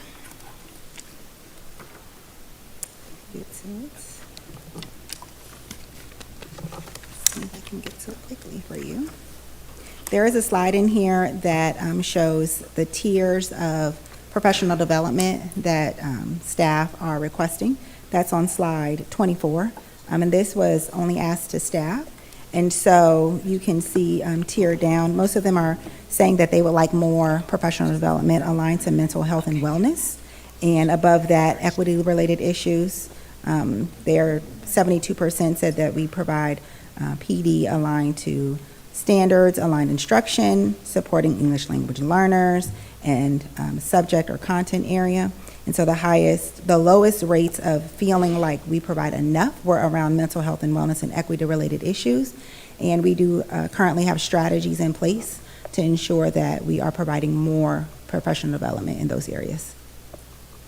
Okay, and will this currently look like our half-day schedules for our PD days or our asynchronous days? Is this for students? No, I'm saying usually it's for staff, those PD days are, and then students will have the day off because staff are taking that professional development day. Dr. Baldwin? Thank you. So sometimes when our students are out of school, those are some of the days in which we're providing the professional learning. There are other times that they're just dedicated straight to teacher work days as far as grading and planning. So it would depend on the specific day, but we do implement that into the calendar. Okay. And would this also look like increasing wellness days specifically for staff individually, or is it just full days on the calendar? So in regards to, we're always bound by the negotiated agreements of the contracts. So we have to stick within those days, and then we work with our various office like academics and school leadership and support to try to plan out those days appropriately to meet all of the needs of the district as far as planning, mental health, wellness, and those things. Thank you. Thank you. Board Member Briggs. Thank you so much, Chair Mickens-Murray. I want to say thank you for the presentation. I thought it was really helpful to hear from the stakeholder groups that we heard from, particularly from students. And it seemed to me that as I was reading through the report, that, like I might have a weird angle with the camera, okay. It seems to me that from reading through the report that there was consistency around some of the data points. So around academics, students, teachers, and parents seem to be on par with one another around the rigor and teachers putting forth their best foot. But I was concerned about, as we've already mentioned, the belonging and the equity piece, because I think that that's something that seemed to be big, as well as the cleanliness of some of the buildings, which for me, I can imagine students are there, the majority of the time, so they know best what's going on and whether they feel comfortable in those spaces. But something that I wanted to pivot to was that I was looking, and I appreciate that someone mentioned Dr. Reese, who released a survey that went out about a few of the programs that he's leading around equity for different groups, various groups. And I did notice that for some of them, it was like a question that asked, which professional learning opportunities have you participated in?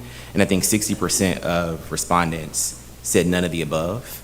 And I was wondering if, thinking about that gap that exists with students saying that they don't feel that they have a sense of belonging, and that being that disconnect there, if there's some way to incentivize teachers or build into the day these professional learning opportunities where they're actually going, because I can imagine that that's where maybe some of that divide comes from. So would love to hear from whoever can speak expertly to that. One of the things, it's interesting that you brought that up, because I actually had a chance to talk to Dr. Reese when I saw the data, and one of the things that feedback that I gave is several of those were during the day. But because we didn't name it and say this was the systemic day, I wonder if individuals thought it was at another time. So, for example, on many of the systemic days, you can see that we have over 12,000 people engaged, because when they came out, we were doing them on YouTube, I believe. So you can see that the whole system is watching. So I think sometimes when we're asking questions, how did we name it, and did people make the correlation as to what it was? Yeah, and I appreciate you saying correlation. I just want to just end by saying if there is a correlation to participation from our educators in those opportunities, I think that I would love to see if that's a way to kind of mend that gap that exists, where maybe they're just not able to provide those resources to students. Thank you. Board Member Boozer Struthers. Thank you so much, Chair, and thank you so much for the presentation. I think you've already answered my first question, is the plan for focus groups. I heard you mention students. Yes. Will you do the focus groups with all the stakeholders again? Yes, we will, and we will do the report again and provide it first to our chiefs and our superintendent for review, and it'll be public on our website again. Yes. Yeah, I appreciate that. I thought that data from the last year was, really revealing, and it showed, you could see what the progress that we were making as well as the challenges. And I think last year, and then once you finalize this year, are going to be even more powerful data for us. You know, I was looking at the parent quote about the, you know, parents can't stand inside the schools and, you know, interact openly like we used to, and the field trips. And I'll tell you that those two topics are consistent. I was at a PTA meeting last night, and we spent a lot of time on the challenges of field trips. So I think I'm talking to other folks here about that when you have your primary parent engagement moment in the field trip packet issue, the field trip requirements that came about in 2016, and the APs around the chaperone requirements, those are barriers. They continue to be barriers, and they do diminish that feeling of belonging and what they value in their schools. It is really, it does come up quite frequently, the value on the field trip experience. And I think that could be about the fun and the belonging and liking school if we had it, you know, if we could get that more consistent. And I wonder if that lens of safety review can happen again. And I know, and I do want to acknowledge Chief Boyd, you heard me on this early, and we're looking into the AP, so I know that there's motion on the chaperone piece for high school, so I appreciate that. But that belongingness, and I know we become a community schools model, more than 100 schools, that the walkable neighborhood school where parents gather, you know, used to be able to come in the building, and I remember that. That's how I fell in love with my neighborhood school. Just that shift is still felt, like that's how I got to know my principal really well, hanging out at pickup time and other opportunities. And I am concerned that the community schools model and those rules are still in conflict. So I'm just raising, I would like for those to continue to be examined. Thank you. Thank you. Vice Chair Walker, first round. Thank you so much for the presentation. And I'm excited that we're having 3 new community schools in District 9. And to see the wraparound services that can come with that from our schools. So I love the roundtable idea. I just wanted to ensure that it's across districts that you're going to be talking to scholars. Is that true? My assumption? Correct. Last year we did across districts. We didn't have an opportunity to focus on our non-traditional programs just due to, you know, response rate, et cetera. So we're also going to focus on them this year. Excellent, because we have different needs across, which I know you already know, so I appreciate that. The second piece is I'm hoping that inside of your discussions, we can better understand from the scholars, like, what does an increased mental health days or support look like for them? And I'm sure it's inside of one of your questions, but that would be good to understand from their perspective. Myself, Dr. Miller, and Shelby from Government Relations had an opportunity to go to one of the District 9 schools recently, and a couple of their questions really surrounded if their mental health days could be increased.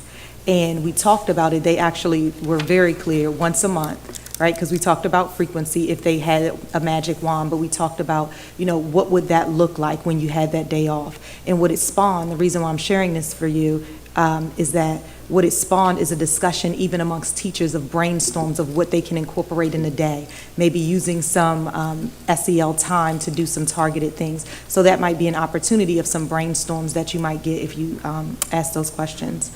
And it was more of a comment, and thank you so much for the work that you're doing. Thanks. Thank you. Second round, Board Member Adam Stafford. Thank you. I was wondering if we could possibly get an update on the school-based health clinics. I know this is an initiative that the board has put forward in the past several years, but specifically on how those can be leveraged for mental health awareness and supports in schools. You know, currently right now we have 4, but I'm wondering if some of what we're seeing here can be tied to maybe the expansion of those centers and those centers being resources for mental health supports. And so I'd like to see some just follow up on where we are on those centers. Additionally, I'm wondering just in terms of thinking about how students and families feel about belonging, and this being an equity issue, you know, what are we doing to build capacity for school level equity work across the district? So instead of having like a centralized equity professional development through Dr. Reese, which is fantastic, what are we doing to build capacity at the school level? For example, in some districts, you might see an equity lead in each school who's able to turn key activities for, you know, student populations that might be coming to that school and being an on-the-ground support to help students feel welcome and use some of the strategies from Dr. Reese's office. So I'm wondering, what are we doing to build capacity in that way? And then lastly, you know, I wanted to know what non-instructional staff were surveyed.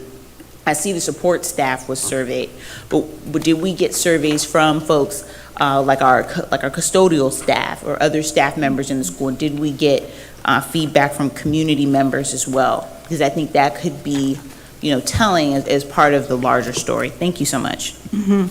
On slide 5, you'll see the answer to the last one around school staff role from instructional staff, school admin, and support staff. And we can, you can also see on slide 5, the school building type from elementary, high, public charters, central office, specialty schools, bus lots, and others.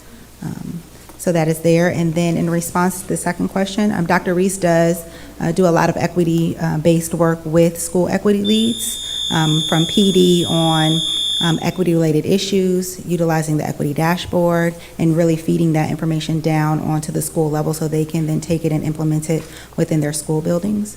And so that is one piece that is happening.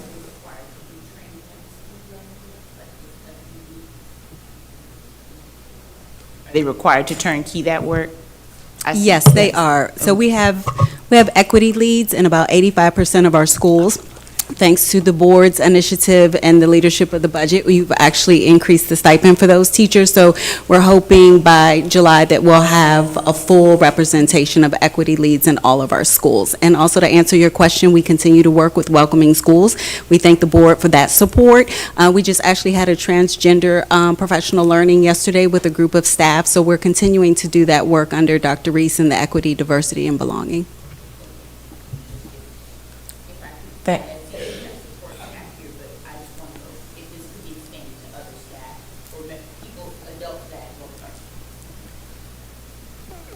Thank you.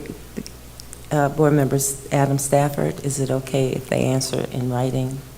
Okay, I appreciate it. Board member Rivera Forbes, second round. Thank you, Madam Chair. Vice Chair Walker actually brought this back to me. A while ago, through writing, I did ask for mental health data actually on how many mental health days our students use. This is not directly towards you, but just towards anyone who could possibly gather that data if possible. I would love to see it, to just know how many days the students are using, how frequent they're using them, to definitely help in the process of seeing maybe we should increase these days, which students are definitely advocating for, especially in student government. We'll have the accountability department to pull the request together. Can you repeat that, please? We'll have our accountability department to pull the data together for your request. Thank you. Thank you. Board member Briggs. I'm sorry. Board member Jackson. I'm sorry, I read the wrong name. Oh, good. Thank you. So I didn't want to rush past this point because I really like Abraham Maslow and this whole belongings piece. I wanted to just ask this question because I feel like the climate survey may have revealed, I guess, one of the catalysts for, I guess, the undesirable behavior that we've been having in our schools as far as like fighting and, different, undesirable activities be going on. I will be interested to see if there is a correlation between schools that have a high level of, I guess, not feeling belong, like not welcome, and all of the data that we talked about, not liking the school, not feeling welcome or connected, and I guess the level of activity that's going into the schools. My hypothesis, my unqualified hypothesis would be that there's a strong correlation of people not feeling wanted or belong or connected to a school and the level of activity that's going in the school. And I think that we can kind of like focus in on how to make those students feel a little bit more connected in order to mitigate some of the activity that's going on in the school. So I don't know if we have those data points, because I know this was a survey, so it probably didn't capture, all of the schools, but I don't know if there's any data out there available for that. It's interesting that Dr. Strader and I made a request for us to start looking at a correlation between homelessness and that disconnection of a number of our homeless students or students and families that have been evicted, and how that correlation is connected in terms of student performance as well. So there's some data points that we want to throw around to see whether the correlations are making a major difference in terms of student performance at all. So we're going to be looking at several different things. I had this conversation along with about 12 other superintendents from across the country that are really starting to study this piece around homelessness as well as evictions and how many students are actually affected around this. So we're definitely going to be digging in even deeper around both areas.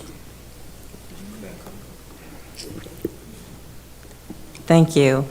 Second round, Board Member Boozer Strother. Yeah, I think I just wanted to note, I'm just hearing from my colleagues and so appreciate all the focus on equity, diversity, and belonging. And I think you could also hear that we're really big fans of that division and Dr. David Reese's work. And I think having, and I think this happened during the data dashboards last meeting and tonight, that his voice in the room, I think, would be very helpful to the board if that would be possible in the future. But I just want to say how much I appreciate my colleagues' questions this evening on that topic. Thanks. Thank you, Board Member Briggs.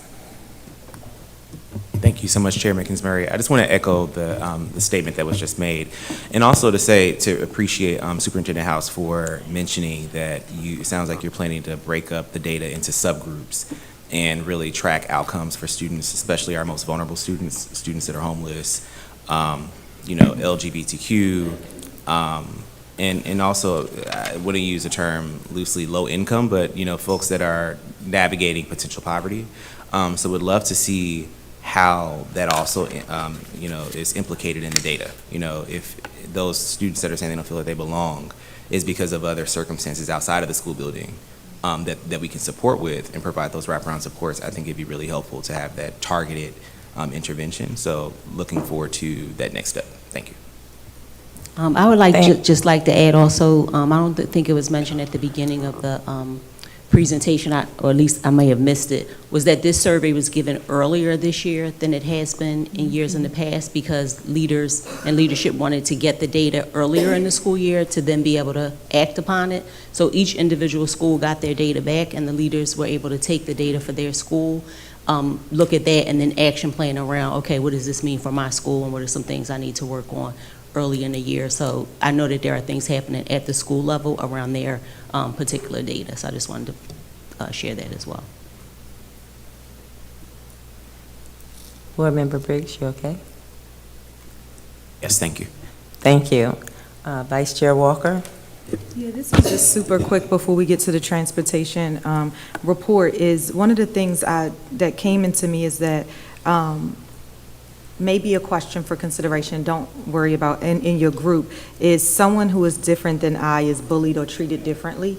And the only reason I'm asking that is because I'm wondering, when people answer the question and they see a diverse background, I'm talking students, do they equate that to somebody that looks different than me or treated differently than me?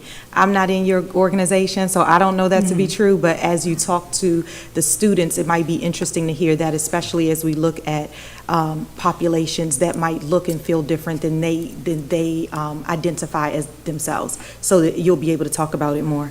Another thing I just thought about was, how do we report that scholars take mental health days? And I know it's in School Max, but I'm just hoping that through the schools, I don't know who I'm talking to here, so There's a form, for instance, that I fill out when my son doesn't go to school for him to be out, but I don't recall there being on there, like, is it a mental health day? And I'm not suggesting you fix it now, but how do we link the school's form to your report? That's what made me think about it, because you're pulling a report, but I don't know, for instance, that my child will be on the report. So I'm just wondering if we can understand that a bit. At least I'll communicate it inside of my upcoming newsletter so that we can make sure that people know how to report it so we could get great information for your data. Thanks. I don't need a response. Thank you. Thank you. Seeing no more lights, I'm going to give the chair to Vice Chair Walker. I have a couple of questions around behavior. Where in this survey do you capture, and I'm not talking about the bullying, I'm talking about the students that are just disruptive. How do you capture that data? And have you captured it here in this survey? Not in this climate and culture survey, no. Okay, is there a plan to Superintendent? We do capture, discipline data, and I'd ask that Dr. Strader share a little bit about how that's captured and what it looks like through, of course, our Code of Student Conduct. Yeah, so basically within our student information systems, we have the state codes of how we track discipline specifically to just disruption itself. There used to be a code. We can report on past events. That's less emphasized now, but we will be able to provide a report of the breakdown of the discipline incidents that we have by those codes, so you can review all of them. Okay, I think what I'm mostly interested in, though, is what is your strategy to change it? I think that's what I'm interested in, because everywhere we have been, even your town halls and your recent one with employees, that's a conversation. And that is in the core of why some of these percentages are not higher. Agreed. And as we've shared, even though some of the percentages are heading in the right direction, it's important for us to take a close look at the Code of Student Conduct. I have vowed to ensure that our student advisory, our parent advisory, our teacher advisory, and our principal advisory all have an opportunity on top of the regular review team that usually takes a close look at it to move forward with recommendations. That is happening, and I think that is a major step in the direction in terms of what we're doing about it. Okay. Who's talking? Oh, I appreciate that, Superintendent House, and I appreciate your climate survey. But when I think of climate in my head, I'm thinking of comfort in that building for not only students, but for teachers, for counselors, for everyone within that building. So I hope as you modify this, and when will you do this again? Since someone said this was earlier in the year, do you do another one at the end of the year? So this year we did it, normally it's December, we did it in October of this year so that we could provide data earlier. So our hope is to do it in October of this year again so that we can get that data back. This is annual. Okay, I don't mean to tell you how to do the work, but I would suggest that you give us a report sometime around the end of the year so that there's a comparison to what you found in October and then the work that you've done during the year. Was there some positive results? And helps us to gauge that. If I may, so one of the reasons why we moved our internal survey to earlier in the year is to provide the feedback timely enough for our schools to take action. The state survey, School Culture Climate Survey, is ongoing right now, actually. The window just opened. It closes April 4th, I believe. Okay. So our schools, students are engaging in that state reporting, so we'll be able to share that data when it becomes available. Okay, then that would be helpful, and that's a good bridge. I appreciate that. Thank you so much.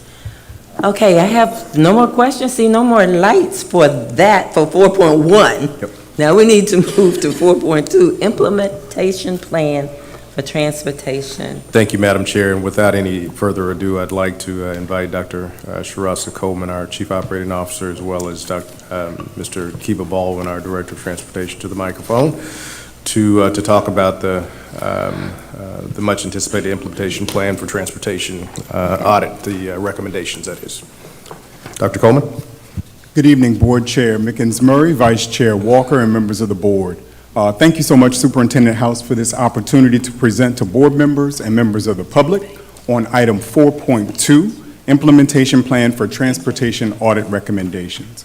Joining me this evening to deliver this information is Mr. Kiba Baldwin, Director of Transportation and Central Garage, and Ms. Megan Thornton, Director of Communications. As part of Superintendent House's 90-day plan, it was acknowledged that our school district has faced persistent challenges in the area of student transportation. As a result, he commissioned a transportation audit to identify opportunities for greater efficiency and improvement. The audit was completed by Formative, a student transportation strategy, technology, and management company that has engaged in this work across the country. In September 2023, the audit commenced with data collection. This phase of the process concluded in December 2023.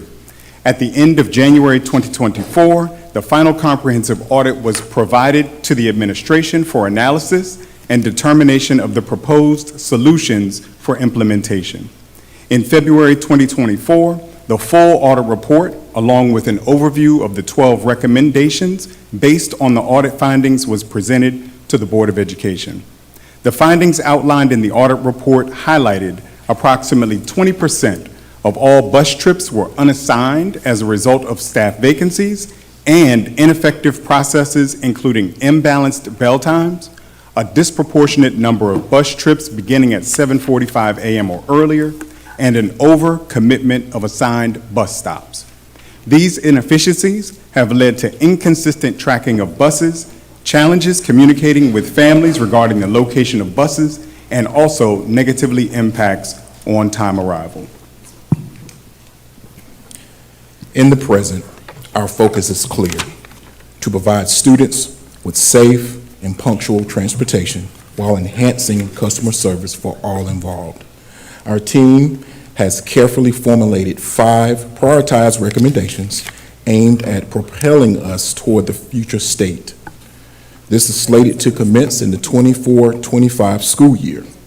We firmly believe that these recommendations will swiftly bring about improvements in on-time arrivals, transportation safety, and timely communications, setting the stage for an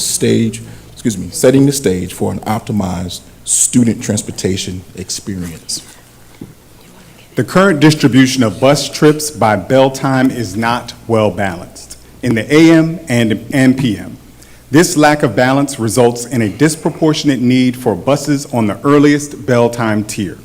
To streamline operations and enhance efficiency, aligning and balancing bell times is needed. This action will create 3 standardized school start times across the district: 7:30 a.m., 8:30 a.m., and 9:30 a.m. This is critical because it will balance the number of bus trips needed on each time tier and allow us to better match the available staff with the needed bus trips. In addition, these shifts will provide an hour between school start times to provide the opportunity for safe, on-time arrivals.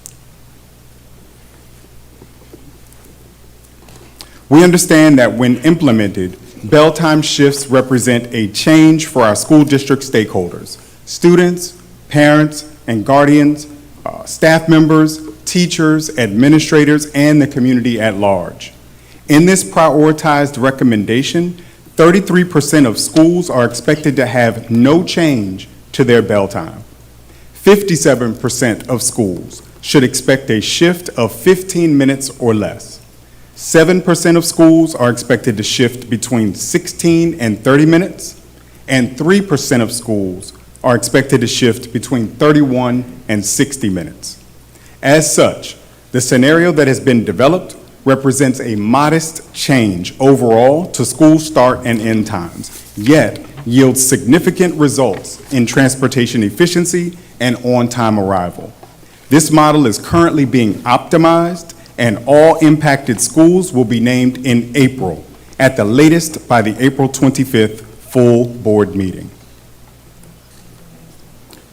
The second prioritized recommendation entails adjusting bus stop locations. Currently, a third of the transported students have stops situated within 0.10 miles of their homes. To enhance efficiency, we propose extending the walking distance to stops for all students. This adjustment is anticipated to reduce ride times, thus improving on-time arrivals. Our team will conduct thorough audits of each stop, adhering to defined criteria to pinpoint safe and suitable locations for these adjustments. Each day, we transport thousands of students residing within the board-designated walk zone. These students constitute 26% of the total transported student population. Again, our team will conduct stop audits to enhance on-time arrivals, ensure safe passage opportunities, and establish a consistent and equitable process for assessing the necessity of a bus within a walk zone, still maintaining a priority of providing safe passage is paramount. Consistent ridership assessments and effective mechanisms for tracking frequent no-show riders are essential for preserving operational efficiency. By prioritizing opt-out strategies and seamlessly integrating them into our enrollment procedure, we can detect non-riders sooner, thus averting redundant routing and promptly realizing advantages through decreased transportation demands among students annually. Collaborating with school partners, we aim to establish a formal procedure for monitoring ridership and documenting students who are chronic no-shows.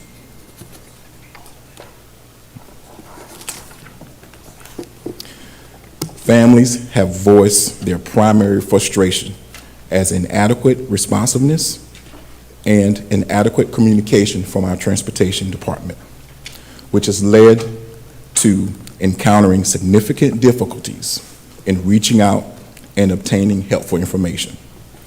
Our goal is to restore trust by, one, providing accurate information through our Stop Finder app and school messenger system, and two, improving customer service performance to all of our stakeholders. The action plan presented this evening will be implemented in phases. Phase 1 includes the 5 priority recommendations that have been outlined tonight, and they will be implemented beginning school year 2024-2025. As we move deeper into the improvement process in school year 2025-2026, Phase 2 will be an opportunity for us to improve our efficiency even more by continuing to refine the current recommendations and implement additional audit recommendations. The Transportation Department will, with continued assistance from Formative, will identify data metrics to monitor and assess the effectiveness of implementation of these recommendations, and then adjustments will be made accordingly. We will continue to optimize this action plan throughout this improvement process. The transportation team is planning to implement these 5 prioritized recommendations beginning August 2024. However, there is a greater level of urgency around communicating shifting school start and end times now. The specific school bell time shifts will be communicated in April, at the latest by the April 25th board meeting, to ensure all stakeholders can plan accordingly. We fully recognize that effective and timely communication with all stakeholders will be critical to the implementation of this action plan. At this time, I will turn the presentation over to our Communications Director, Ms. Thornton, to discuss the communication plan in detail. Thank you, Dr. Coleman. I will speak briefly about the communications and community engagement strategy that will support and share out the Transportation Action Plan with our stakeholders. The graphic you see right now on the screen is an example of how we've taken the school year 24-25 recommendations and adapted them into simple, clear, and concise language and calls to action to break down forthcoming changes for staff, families, and other stakeholders. For bell time alignment, our message is schools start and end times are shifting. For service level differentiation and target stop consolidation, bus stop locations are moving. For the walk zone audit, are you in the bus zone? For implementing a codified opt-out practice, don't need a bus, tell us. And to get to the heart of what we know is most tangible for families regarding recommendation 5 on user-centered design and customer service, we are focusing on the Stop Finder mobile app with the message track in the app. All informational and educational collateral will be produced as bilingual at a minimum and in additional languages as advised by our interpretation and translation team. Moving on to the community engagement slide, we recognize that a thoughtful, robust community engagement and communication plan is integral to preparing our community for these changes. To inform and educate stakeholders, we plan to host in-person informational sessions for parents and families in each Board of Education district. Dr. Sheila Jackson of our Communications Division will share dates and locations after spring break. And moving on to discuss the communication plan a bit, it is our intent to leverage an aggressive, integrated, multi-platform campaign to ensure staff, families, and our community are aware of and prepared for changes. Components include a web portal and resource page to be launched on pgcps.org that will feature frequently asked questions, blogs, educational videos, and resources for our employees on the PGCPS staff portal. We will also be developing a video series to consist of a message from the superintendent, one video offering a comprehensive overview of the 5 changes, and also 5 individual videos that dive deeper into each change, whether it's detailing the why of the change or a how-to or an explainer.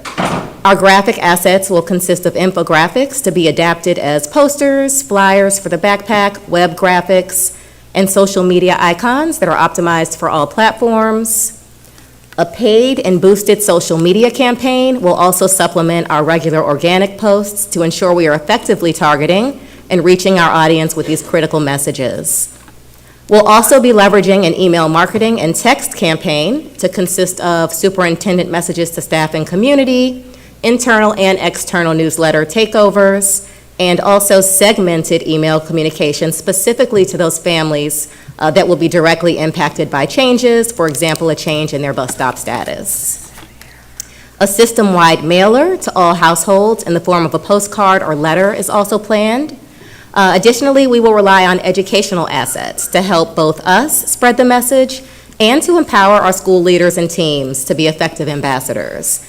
An informational presentation, much like you're seeing tonight, will be used during the community information sessions and tailored for varying stakeholder groups. Also, a toolkit for school principals, staff, partners, and board members will be made available. These will be differentiated by elementary school, middle school, K-8 academy, and high school according to the bell time changes, and will include flyers for backpacks, posters, and other signage for schools, scripts for front office staff, frequently asked questions, standard sample social media posts for school-level profiles, community letter template for families, a list of community information sessions when available, tutorials on how to get, use, and maximize our Stop Finder bus app, and a call to action to register for the new parent information system, which we know will be one channel for the opt-out piece of the plan. Lastly, we plan to engage our news media partners to help us underline the changes and spread our message. A news release, as well as integration of key messages into our monthly media appearances are planned. This concludes our report. Thank you. Any more comments, Superintendent House or No, Dr. just Coleman? want to both thank formative, my operations team and transportation team and communication team. You can see the collaboration is happening to move forward with the necessary change that we've identified. We are looking to pull the Band-Aid off and ensure that we're a better provider of transportation as a whole. Okay, thank you. Now sit back. Here comes your questions. Board Member Jackson. Thank you. So first I want to say I think it's great that we have some recommendations because this has been, you know, a hot topic in the community. I've got a lot of calls and emails from parents about us, you know, further stabilizing our, you know, transportation system in general. When I was looking at the slide deck, I saw on page 2 where it talks about where we were. And the last bullet point, it talks about the workflow, data, and tracking inefficiencies. And then, I mean, so that's very granular. And then when I look at the next slide, 3, it just says, I guess, in correlation to that, I guess, is accountability. And that's a little ambiguous for me. So I kind of wanted to really understand what accountability means. Are there performance indicators that we've developed? And if so, will there be like dashboards that we can see the progress? So first, I want to say, once these things are implemented, of course, right? Then how are we measuring our performance? And then if we're measuring our performance, how often will the board be able to see the progress on where we were and where we are, and then how we reach our goals? Is that going to be like on a live dashboard, or is that going to be a monthly report that's going to be submitted to us? So we kind of want to have a better sense of what accountability means as a whole. That is a wonderful question. As we've been talking about that, of just stating the stage of where we are, where we want to be, and this is what we need to do to get there. So the answer is yes, there will be some type of data dashboard or data metric that we will be able to share with you to have as a comparison. I'm very excited that we will be able to do this and be able to share this because we're collecting the data right now, and we're planning on what data we need to collect in order to share with you to show progress. So to answer your question, yes, there will be some data. Right. Just a follow-up question, my last seconds. While you're developing those KPIs, I think it's important to have, you know, advice or, you know, comments from the public on what's a successful school system look like from them. So I think that should be a part of at least a portion of the KPIs. And I think my time has expired. So thank you. Thank you. I'll make sure that's addressed. And Board Member Jackson, if I just may say that one of the things that is true is that Superintendent House, during his advisory meetings with parents, principals, teachers, and students, were bringing Dr. Coleman and Mr. Baldwin into those meetings so that they can do just that and sort of lean in on some of that advice and what that looks like. Thank you. Thank you. Next, we have Board Member Rivera Forbes. Thank you, Madam Chair. So I first want to say I really like the slide presentation. I don't normally see slides that are actually well planned and not pushed with a bunch of information. Like, you actually knew what you were talking about, had beautiful images. So I love that. It kept me awake. Thank you. I did want to say I definitely really like the opt-out option. I said that when it was first introduced. I know it said in the beginning of the year that's when it's asked, but I was wondering if an update will be included throughout the year, because I know juniors and seniors, usually they're getting their driver's license and they get that car and then they're not taking the bus anymore. So I'm just wondering if they'll be able to check that off and say, hey, I'm no longer going to be using this bus stop. So we have those numbers as well. And then also for anyone else that just may no longer be using a bus stop. And another thing I had a question about, well, a suggestion actually, was with all the communication efforts, I would love to see groups coming to PGRAS. I know we had our calendar team come and present to the PGRAS, and if you don't know what that is, that's the Prince George's Regional Association of Student Governments. So this is all the student government leaders in the county, all the SGA presidents from middle to high school. They're very important, they're very involved in their schools, and I would like to say they're the first point of contact with students. So it would be awesome if we can get this presentation to them on the student level so they know exactly what to tell the student body and push out to them. And then the last thing is just with walking, extending the walking times. I know you're going to be very thorough, but I just really want to push out there again, please, please, please be mindful of schools, especially in areas where there are no crossing walks. Again, I'll give Duval High School as an example. where I live at in my area, there's no crossing walk to go to school. So obviously we take a bus. And sometimes there's no crossing guard either for the students that actually live right across the street. So I would love to see with this implementation of extending bus walks, ensuring that there are crossing guards every single morning where they should be with traffic, especially with how sometimes it can get tense with angry parents in the morning. Thank you. Thank you. Did someone want to say something? I was just going to say thank you so much for those comments. Certainly, we appreciate communications, collaboration, and development of the slides. They have been very helpful in streamlining and developing a presentation that hopefully speaks to all of our constituents, all of our community members. With respect to the opt-out at different times, we definitely are going to continue to communicate across all of the 5 prioritized recommendations to include the opt-out. And we want families to also understand that even if they opt out at one point in the year and some circumstance changes and they need to then opt back in, that they do have the option to do that as well. So it's not one and done. You can opt out when you know you don't need service and then get your bus service back if and when you do need it, if you qualify for bus service to begin with. Thank you. Board Member Briggs? Thank you so much, Chair McInsmurry. And I want to say thank you to the team that put this together. I thought it was echoing our student board member, Rivera Forbes. That it was a very attractive presentation and visually appealing, so that's always a nice bonus. I did want to say that, and I also want to just mention that with the communications piece, I thought that is so thorough and robust that I think we're really going to catch so many people. Because I was worrying about, if you don't check your phone or if you're not watching the news, but there's just no way that you're not going to bump into something. So with all that said, it sounds like a very thorough report.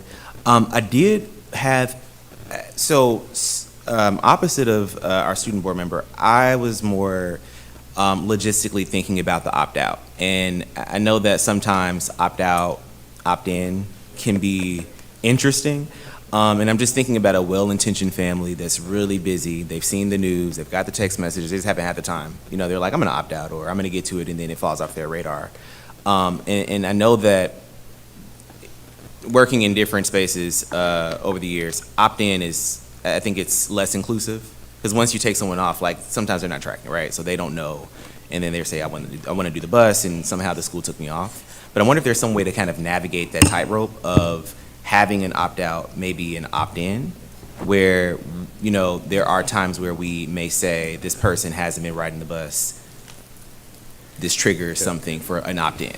Because I can imagine there could be some families there. So I just wanted to put that out there. The other thing I wanted to say was around partnerships. I know that in Greenbelt, there's something called the Greenbelt East Trail, and they're working on making walking more accessible. I think you all may know about this. I see you shaking your head. And to Board Member Rivera Forbes' point, their goal is around safety as well. So having bike paths, having walk paths for students. Greenbelt Road is really a big road, and it's not as accessible as it should be. And so the goal is to try to address that. And I was just curious to know if you all plan to work with other partners as you're thinking about the different districts and areas and how you're kind of coordinating. I know that's a lot to kind of work with municipalities, counties, and other partners, but was just curious if that was a part of the plan when you're thinking about the walk zones. So go ahead, Dr. Coleman. Okay, before I turn it over to Director Ball, and I know he may want to speak to that, one of the great benefits that the audit of each of the walk zone stops is going to be is that it will generate data that we can then compile and share with our community partners and government to make recommendations around additional resources that we may need around traffic calming, traffic mitigation, interventions, crossing guards, and the like. You took my words, Dr. Coleman. But yes, that collaboration at this point would be expected as we now have a plan, a legitimate path, and so coordinated effort with all of our stakeholders is very important. Okay, thank you. Board Member Boozer-Struther. Yeah, thank you so much. Thank you for the presentation. I just want to echo the concerns about safe passages, safe walking to schools. And when I look at, again, I'm going to say when I look at terms like cost saving, I'd rather say redirection of funds that's going to be expensive. I think we have these bus routes because these walk paths are dangerous. Many of us know them. We experience them. We know why there's a bus, even though it's close to school. It's because of the 6 to 8 lane Route 1 or 202 or whatever. You know, it just kind of messes that all up, right? But we have to have support there, and it's going to cost money. And I think to turn this around, we should say we're keeping the money in that division. I want to just say that again. I think it's really important. The reality is this is going to create a parent transportation system that we already have that is already really dangerous in our neighborhoods. Our fully walkable schools have a parent transportation system, and it is traffic, and it is management, and it's not safe. And the turning that around is kind of under the climate change action plan, health and wellness, walking with your kids. Like it's a whole other category to help. But I think we need to be honest with ourselves. We're going to have more schools that are like that, like in Hyattsville Elementary and others that it's very dangerous around these schools every morning. Specific questions I have is for the time tier changes. If you're a fully walkable school now, expect to fall on one of the time changes, right? Just because you don't have buses, except for maybe a special accommodation bus for an individual student, you're going to move with the time changes, right? You're not going to stay at 7:45 just because you don't have buses today. Is that correct? Okay. I just want to make sure that's clear. And the other question I have is, this is all operational decision, unlike the boundary changes that the board had to vote on. This is not a board vote at the end. This is operational. Yeah, I just want to make sure everyone's clear about that too, that there is a difference in this big process. And then I think my final question here is the specialty schools, how you're going to, those individual long routes, how is this going to help the specialty schools? Thanks. Well, Go ahead. in a sense, Go ahead. in a sense, it will help with reducing stops to allow those buses a better opportunity to reach out and pick students up. We're also will be investigating different modes of transportation to get our students to school. So we're not going to just look at the yellow school bus. There will be other options to review as well. Thank you. Board Vice Chair Walker. Thank you. Recognizing this is not a board vote, I did just have some considerations, Dr. Coleman. Thank you for the report to the both of you all. I don't know what page it's on, but it's the one with the how school bell times are impacted. So I love that 57% of the schools are expected to shift 15 minutes or less. I think it's non-disruptive for a lot of our scholars and their parents. But I think one of the questions I have from listening to the bus drivers today for your consideration is, what does that look like for elementary, for middle, and for high schools as you go back and take a look at those? Some of the things that they mentioned were routes being not updated, antiquated, and then especially with the shifts, especially with 3 times. If we just look at that, I know you're all over it. That's for consideration one, especially because they were very targeted in their ask. The second thing is, I am a supporter of the opt-out. I think it's going to be very beneficial, but my antenna did raise a little bit when you mentioned that during the school year, there's an option to opt back in. And the reason, so for consideration for your team, is if you're making changes based on the opt-out, if you're making decisions based on the opt-out, what does that look like when people opt in and then you need to shift? So maybe it's once a year, I'm not really sure, but just taking a look for consideration for that. Opt-out is good. For opt-in, what does that look like for your team, for the bus drivers, for the routes, for all of the things? That's it. Thank you so much. And I will just share that the opt-out is a starting point. We looked at, this was a conversation that Dr. Coleman and I both had, and I was originally on the other side of it, and he really helped bring me on the opt-out side. But we want to ensure that our systems and processes, our technology are all in sync so that we can potentially get to a place, like he indicated, moving to 25, 26, if there is space to move to an opt-in where everything is synced together, that possibility could exist, but this is our starting point. Good. It felt like a lot of change at once, but who am I, right? I'm not in operation, so just thank you. Thank you. Board Member Adam Stafford. Thank you so much. And I just want to, again, thank you, Superintendent House, for your focus on this issue and your listening ear. Board members have called for audits for several years on behalf of the community, and it's just so encouraging to see and to listen to this presentation, to see it finally starting to materialize. So I just want to thank you and thank the entire team. I have a quick question. Is formative a part of the implementation? Yes, they are. Okay. Yes, and just to add a finer point on that, yes, they are. They are continuing to plan with us at least through next school year. Okay. And in addition to that, we've invited them to participate in the April board meeting, so they can have a direct engagement with the board, and they're also committed to participating in many of the community information sessions to follow. Okay. Wonderful. That's wonderful to hear, and I'm really happy to see the continuation in working with that same company that did this outside report and them being a part of the implementation. I will add yes. that that's not, there was no additional cost. That was something that was thoughtfully focused on When you with selected. Dr. Coleman and and Mr. Baldwin to ensure that that continuum of support is there in the implementation stage as well. That's fantastic. So I think we all know that, what gets monitored, gets measured, what gets measured, gets done. I think that's a common phrase in education. And, I think that this presentation is very nice. And I think by looking at the presentation, I still have some questions just about implementation.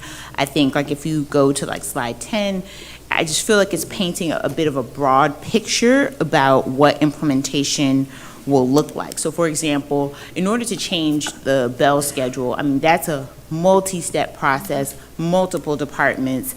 It's not like an easy thing, and it's going to require a lot of cross-collaboration. And so, really what I'd like to see is a Gantt chart. And so we talked about this a little bit in OBAFA. So I'd actually like to make a motion.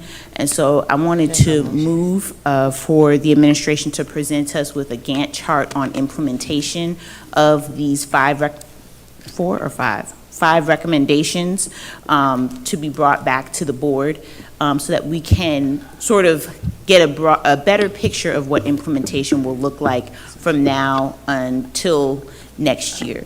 And we could bring that Gantt chart to OBAFA. We talked about this in the OBAFA planning session, and then share it with the larger board. But just an implementation chart that we can, as board members, have a look at.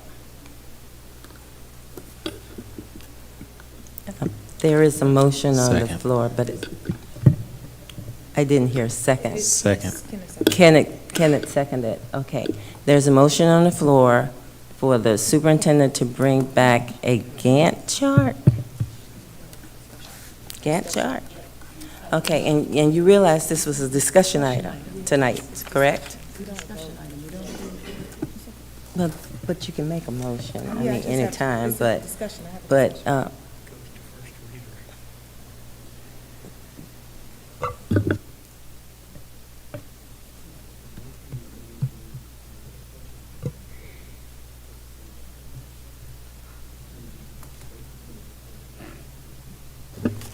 Okay, my understanding now is that a vote in the affirmative puts this on first reader for the next board meeting. So the motion is for the superintendent to bring the board a Gantt chart. It's been moved and seconded, and now we are ready for discussion. Now, the lights I have, are they for the last? Okay, let me capture these names first, and then I will, okay.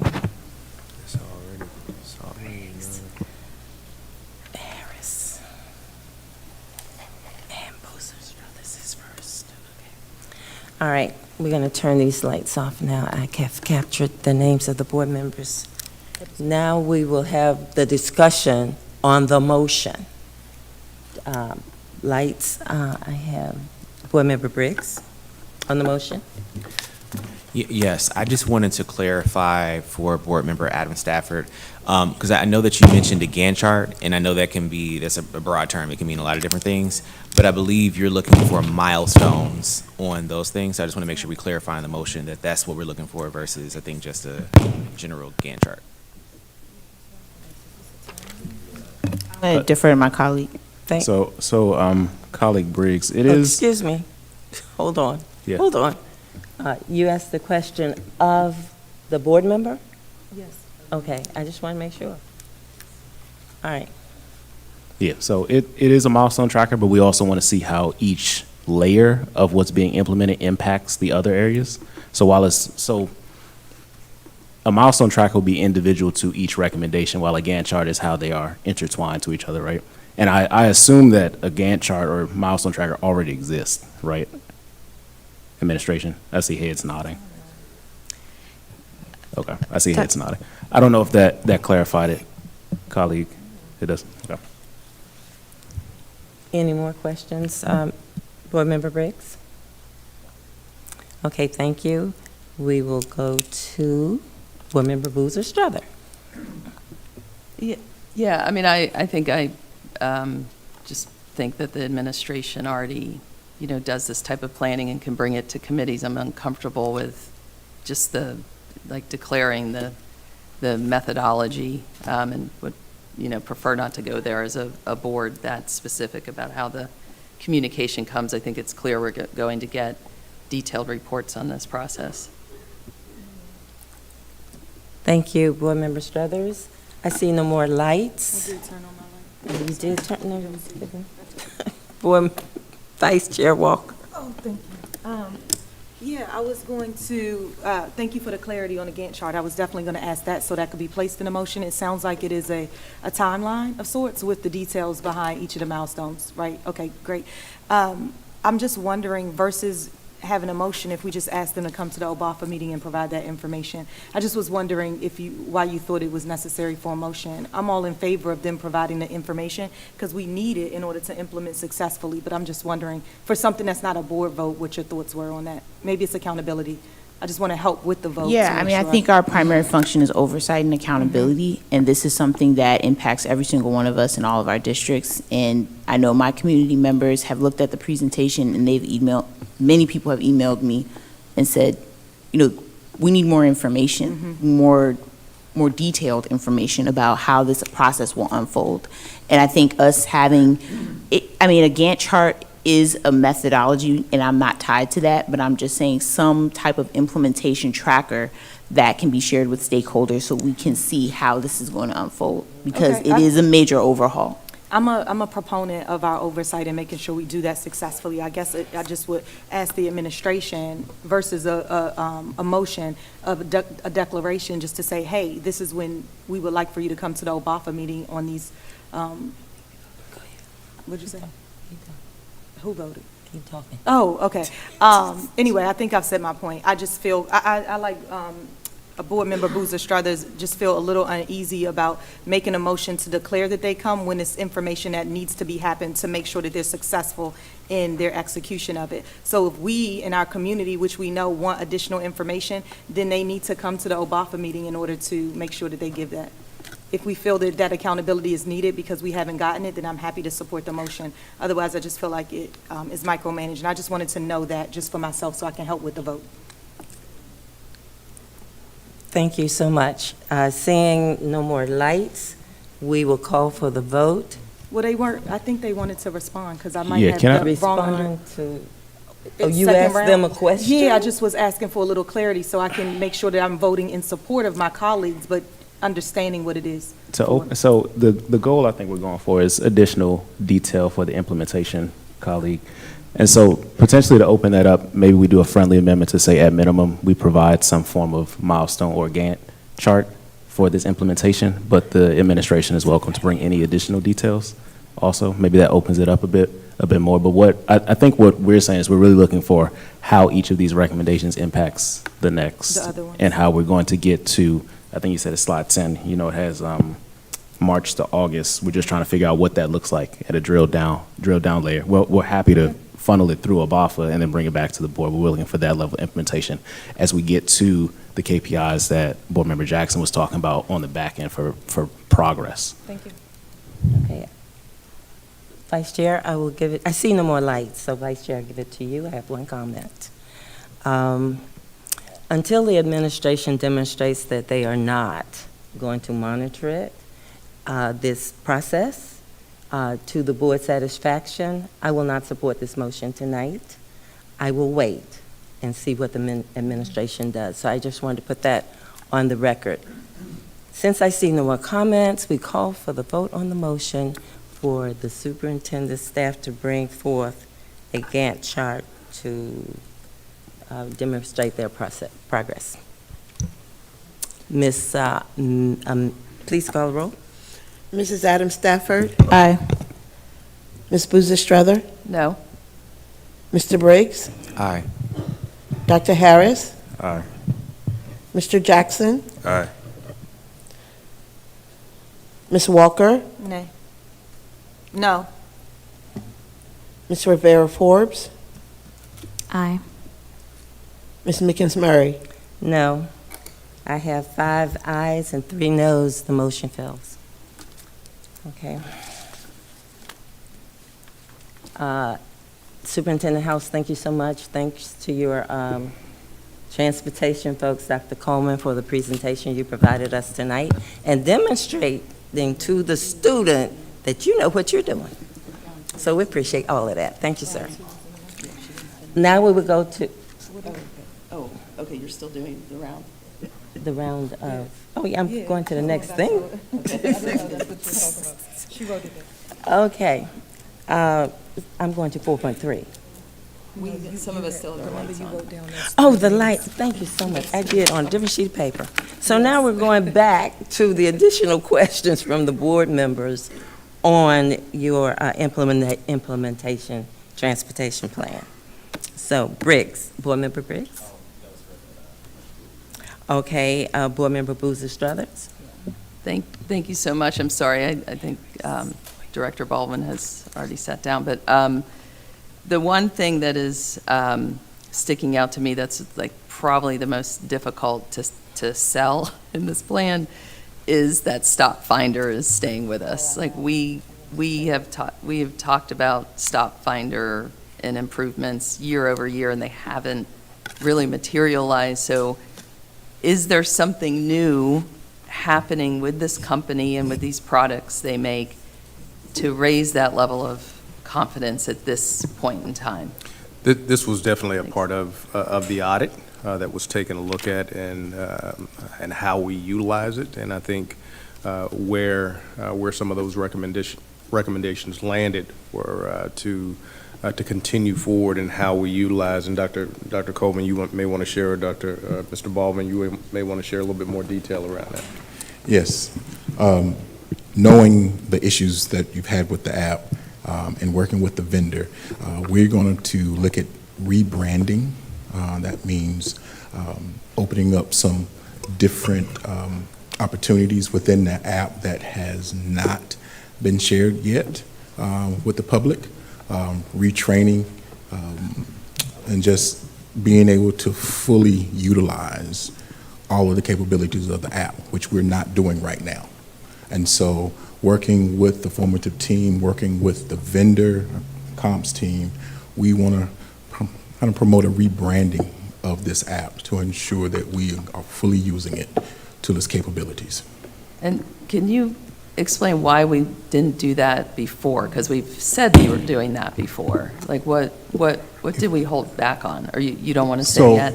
I can at least, not speaking directly to the app itself, but talking about the efficiencies that we're trying to gain by reducing the number of doubled runs as an example, as a KPI example.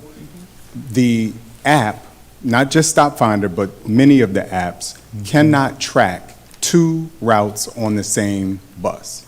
And so by reducing the number of doubled routes, we automatically will increase the ability of the app to track one bus for one route. Yes. Yes. Thank you so much. Thank you. Board Member Jackson. I just want to go on record to say that the people don't want Stop Finder. Like, I get calls about that, emails about that. They don't want Stop Finder, period. So I don't know what rebranding initiative we can do. No. We need to look for other opportunities. You know, there's other companies out there that have similar technology, other partners. I'm sure we can go through a procurement process, look for other options. I mean, if that's available, but I just want to go on record so my community know that I'm saying that we don't want Stop Finder. Thank you. So we definitely have heard that feedback from some quarters, but I just do want to point out from the audit itself, it talks about we have a robust suite of technology at our disposal. It just needs to be optimized. And if we're not able to do so, then even the audit talks about us in school year 26 looking at other options, but they do not suggest we pivot right now. We're about to change many aspects of our work, and we have to be careful that we don't tip over and try to change too much too soon and leave our community behind. Are you good, Mr. Jackson? Board Member? I feel like we already behind with Stop Finder, but I'm gonna just stay there though. All right, thank you. Thank you, Vice Chair Walker. Final round. I think every community has heard about Stop Finder. As a parent, I'm on a picket line about Stop Finder myself. So what I will say is in the meantime, in between time, while we don't go through so much change at once, I'm a fan of that as well because we need to mitigate our change so that we can understand how we're going to look at the KPIs that we want and see what is happening at each milestone. So I'm good with that. However, what I would like to ask for consideration from our amazing PGCPS employees is to optimize in communication to help us to get that word out about the optimization of a tool that we already know parents are beside themselves about, because perhaps it wasn't able to do the double time, but if we can just let parents know that through communication, that is going to be amazing. We have to educate at the same time that we keep things the same that aren't necessarily working. So as we're doing all of these things, if we can educate and push out communications at the same time that we're going to be pushing it out in our communities, because we get the questions, we experiencing it. So if you can help us with that, then we can help everyone be successful.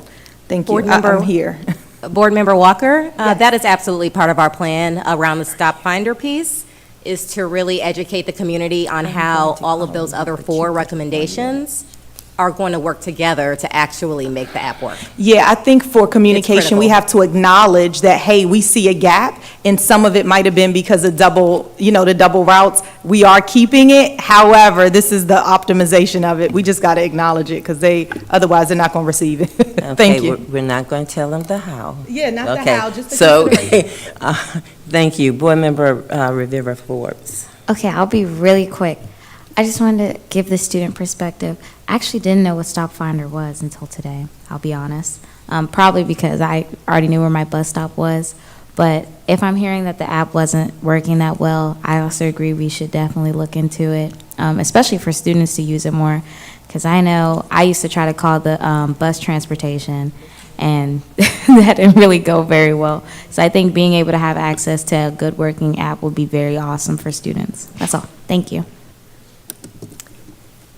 Thank you, and I will give it to Vice Chair Walker. I have one request, Superintendent House, and I probably have seen the funding or the source, but I can't recall it. So if you could bring it back to share with all the board members what the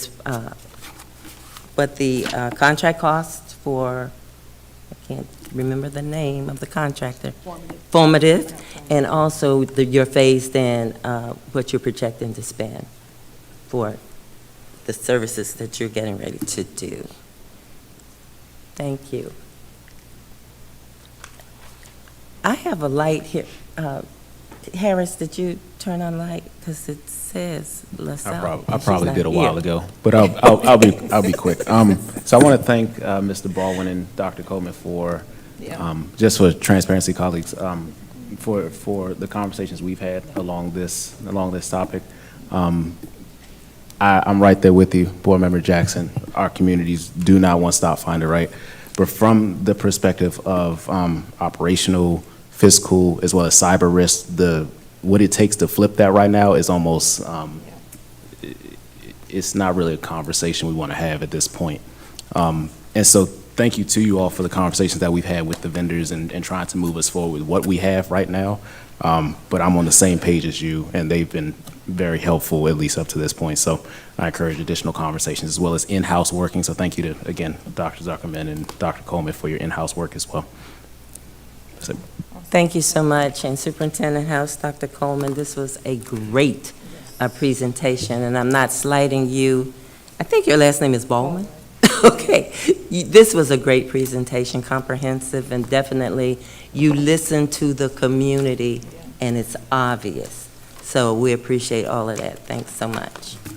All right, next 4.3, Board Audit Standing Committee. The chair recognizes Board Member Brandon Jackson. Thank you, Chair. So based on the nature of audit, and Go ahead. I'm good. Thank you, Chair. So based on the nature of audit and the integrity of the space, I believe it behooves the board to advance the audit ad hoc committee to a standing committee to ensure the committee has the ability to operate with full autonomy. According to board policy 8100, the standing committee consists of members assembled for an ongoing purpose to facilitate board decisions in an advisory nature.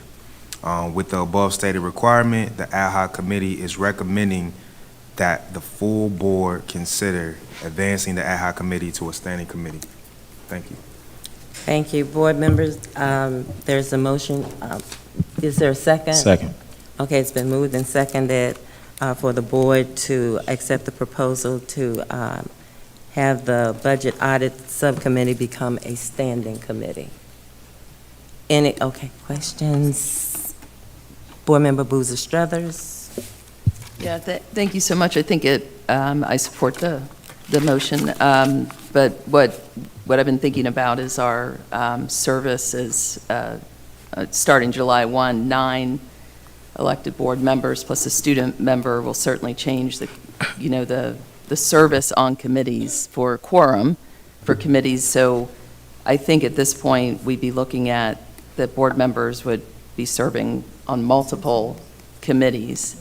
And I think I just wanted to raise the governance piece that would be where our work would be heading, that we would have more than one standing committee that we serve on as we work through our governance. So that's the only point I wanted to make, is the more standing committees we add, the more likely we will be raising our hands for 2 committees that meet monthly.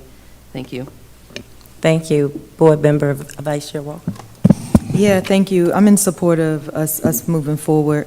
I just wanted to double check with you because I think you'll be the chair of it. Okay. Clear in the duties, for us to be clear in the duties and accountability, reporting and actioning for the findings of this committee, and then for that to then go to our policy and governance so we can update our records. Was that already a plan moving forward? And then is that something that you can give us a timetable? Is the thought to give us a timetable on what that is? The board I'm talking about.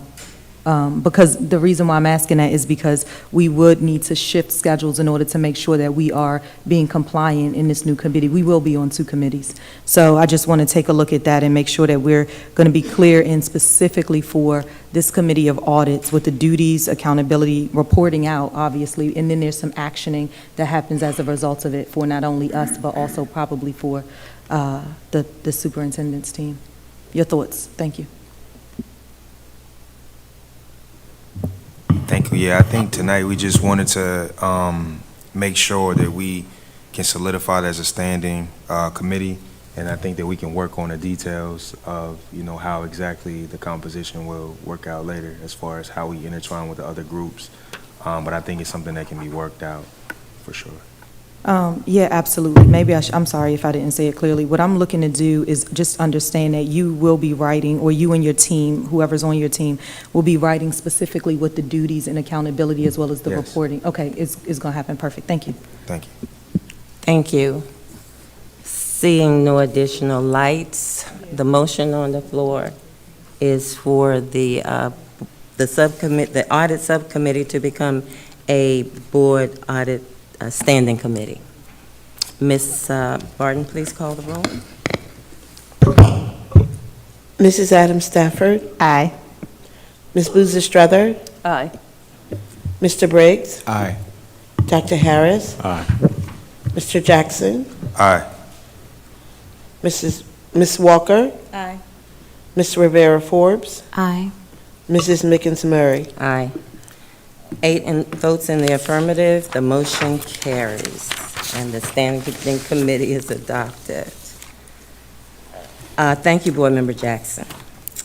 4.4, Prince George's County expenditure reporting process. The board chair recognizes Superintendent House to share the expenditure reporting process. Thank you, Madam Chair and board members. I'd like to recognize my Chief Financial Officer, Ms. Lisa Howell, at this time to provide some insight. Okay. Ms. Howell? Thank you, Superintendent House, and good evening, everyone. So just to make sure I'm understanding what you're requesting regarding the expenditure process, I'll answer what I believe that you're trying to understand as it relates to the school's budget. So you think about our consolidated budget. It consists of over 400 individual cost centers, right? We have over 200 schools, and then we have central office cost centers as well. Each cost center is managed by a cost center manager, and they're responsible for developing that budget and executing the budget and monitoring the expenditures associated with that cost center.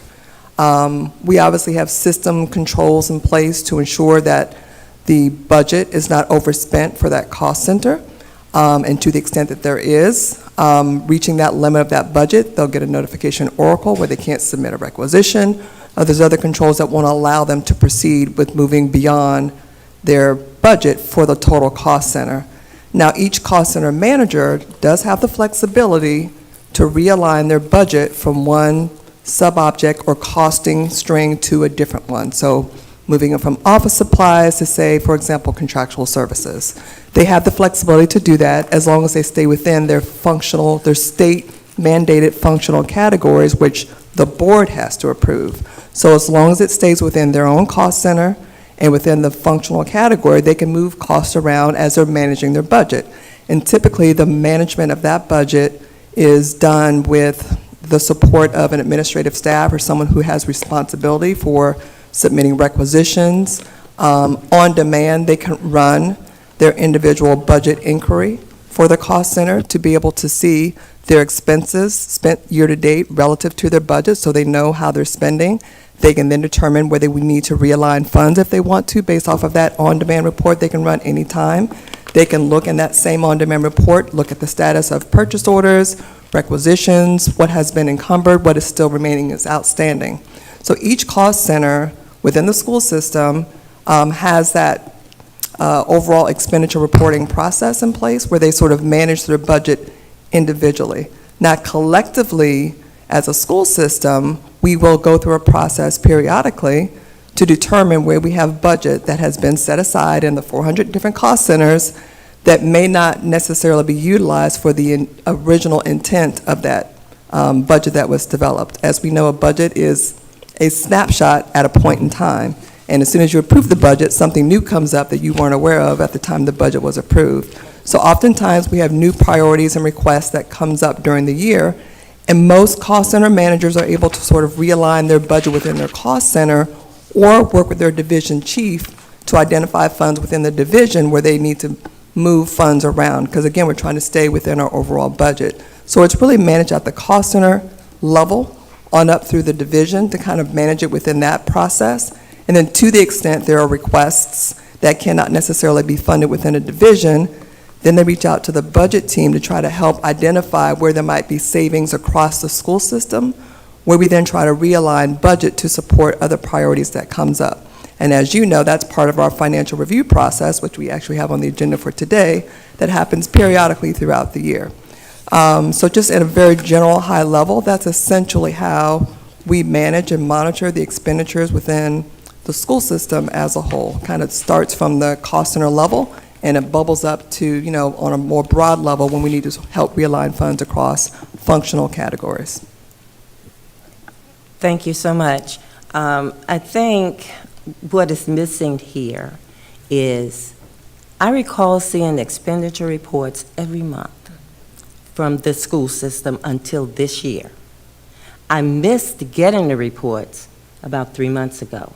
And I'm thinking of very high level. I'm talking about your CIP, I'm talking about construction, I'm talking about major contracts, and usually it's on a consent agenda, and I would hope if that's not clear, maybe you can go back and look at what was provided to the board last year, because now what I think the board needs is the entire year's expenditures to this date of those high-level construction costs and of those major contracts. We're not looking for what each team lead or each division chief or director spends.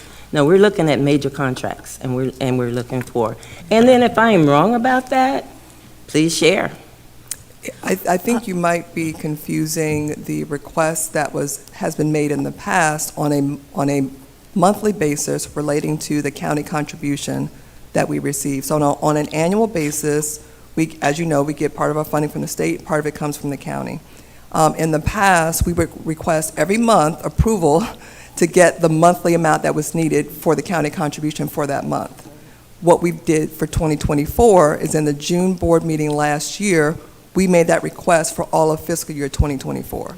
It wasn't necessarily required or efficient to request it every single month when we know what the county contribution is, because as you know, there's a state share and a county share related to Blueprint. So that money is coming to us based off of what's outlined in our budget, and so we made that process, we thought, to be more efficient by requesting that funding up front for the entire school year. Now, part of that process that was done on a monthly basis was trying to align how much we were requesting each month to what we thought our upcoming expenditures were going to be for the next month. But the intent of that report was not an expenditure report. The intent was to request the funding that was needed from the county for that month. So if I'm hearing you correctly, what you're saying is that in the previous years, and it was like every month, something changed between 2023 to now, that there's no longer a requirement.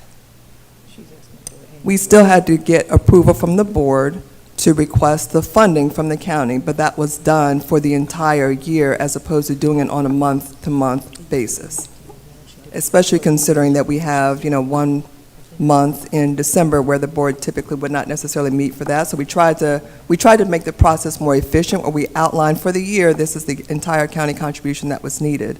So our funding methodology and model has changed with the advent of Blueprint. And so the way in which it was requested previously was not necessarily required as we go forward based off of the way the funding's going to work, for 24 going and beyond. Okay, so you have been into the Blueprint spending for a couple of years now, right? I mean, I realize that we just got full funding for the Blueprint going forward, but you were also receiving funds for the Blueprint prior? No, maybe? 2023 was really when the funding of the Blueprint model really began to change. It started earlier in 2021, which is when it was originally approved, but other aspects of that really began to become more developed in fiscal year 23. We were already well into that monthly process when fiscal year 2023 began, so we finished out the year because it already started with a monthly process. But as we were looking at this process on a going forward basis, and we talked about it in 2023, that doing it every single month was not necessarily required, and so therefore we made the decision that it's more efficient to request the funding at the beginning of the year instead of every single month, which was just done out of, prior year process, because that's the way it's always been done, but that's not the way it needed to be done or was required to be done. So we were just looking to make that process more efficient. Okay, that is helpful, but I think still the board needs to know, other than the beginning of the year and the end of the year, if the spending is on track. So maybe should the board put in something in place where you report to us quarterly? As part of the financial review, that's where the board is able to see that the spending is on track. So again, our overall budget does not necessarily change on a month-to-month or a quarter-to-quarter basis in total.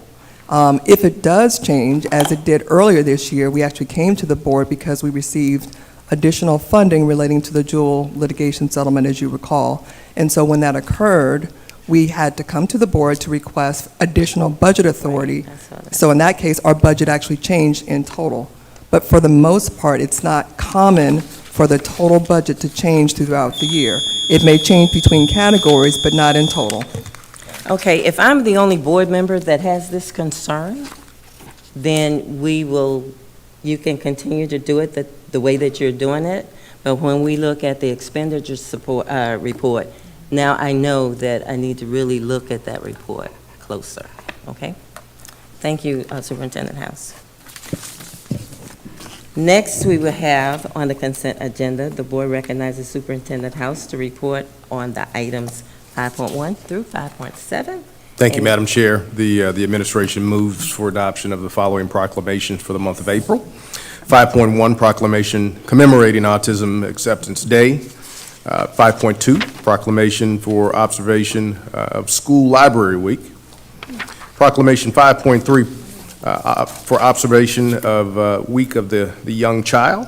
5.4, proclamation of observation on Earth Day. 5.5, proclamation for Financial Literacy Month. 5.6, proclamation for observation of Mathematics and Statistical Awareness Month. And finally, 5.7, proclamation for observation of Maryland Climate Tech In. Thank you. The question is on the adoption of the consent agenda items from 5.1 through 5.7. Second. It has been moved and seconded to approve 5.1 through 5.7. Is there any discussion? Adam Stafford. I was just following up. I know we had asked previously if we could maybe get some type of, I don't know, like a report that just shares, how the proclamations have manifested themselves throughout the school system, just so that we can kind of see some of this in action. Like, for example, Financial Literacy Month, I know Legends Charter that's part of their curriculum. I'm wondering kind of what things they're doing, and so just another request, and I'm sure you all are sending this out in different ways, and so just a way for the board to stay connected to this work that you all are doing in schools every day. Thank you so much. We can do so. Thank you. Vice Chair Walker? Ditto. It was the same. Okay. That was quick. Seeing no more questions, Ms. Barton, please call. I don't see any more lights. Okay. Ms. Barton, please call for the vote. Ms. Adam Stafford? Aye. Ms. Boozer Strother? Aye. Mr. Briggs? Aye. Dr. Harris? Aye. Mr. Jackson? Aye.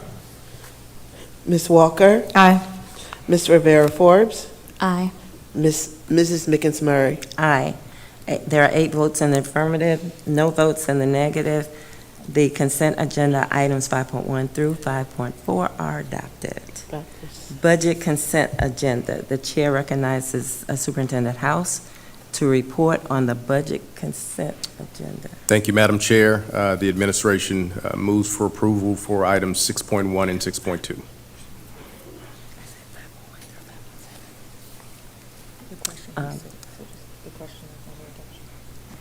The question is on the Adoption of the budget. Thank you.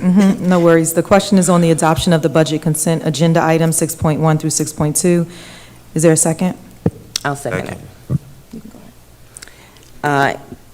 Is there any discussion? And Adam Stafford, Board Member Adam Stafford.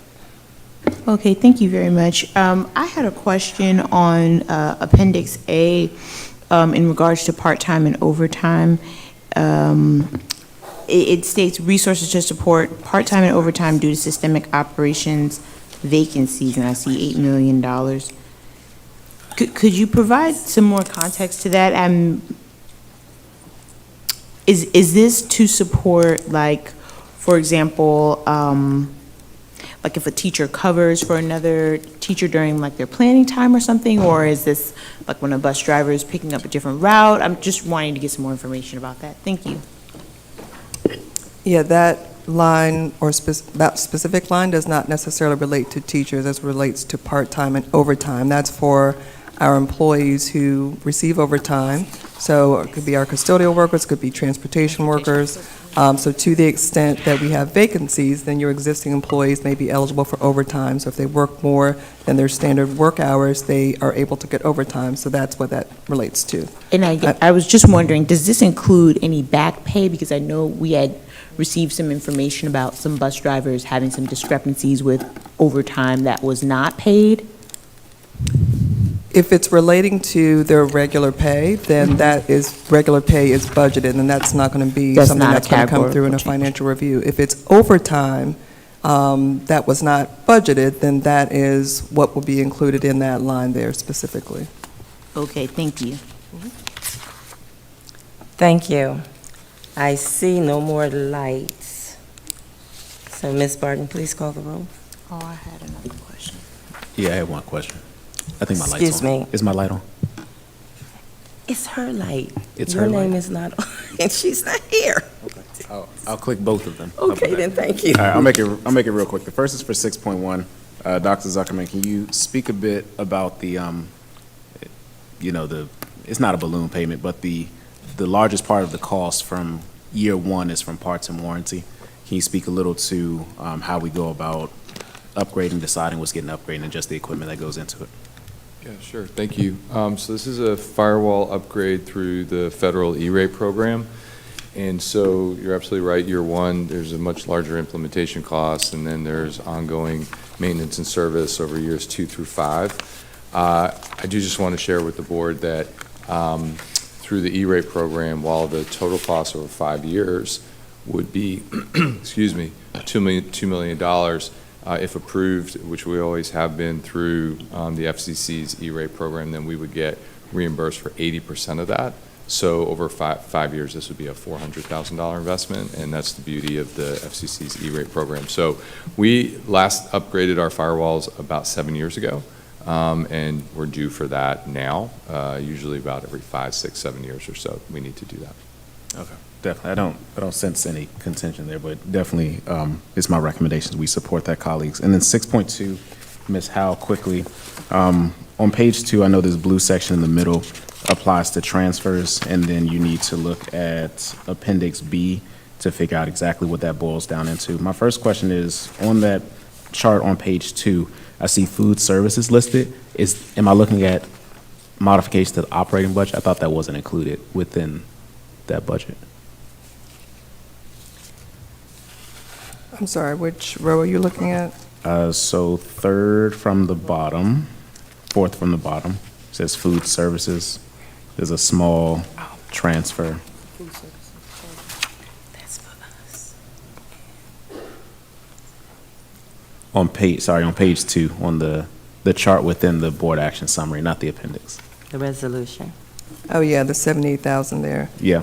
Yeah, that is relating to, let me just double check. That is on the operating budget side, but it's within the food services functional category. So as you look across the top, 1 through 15 represents each of the 15 different state categories.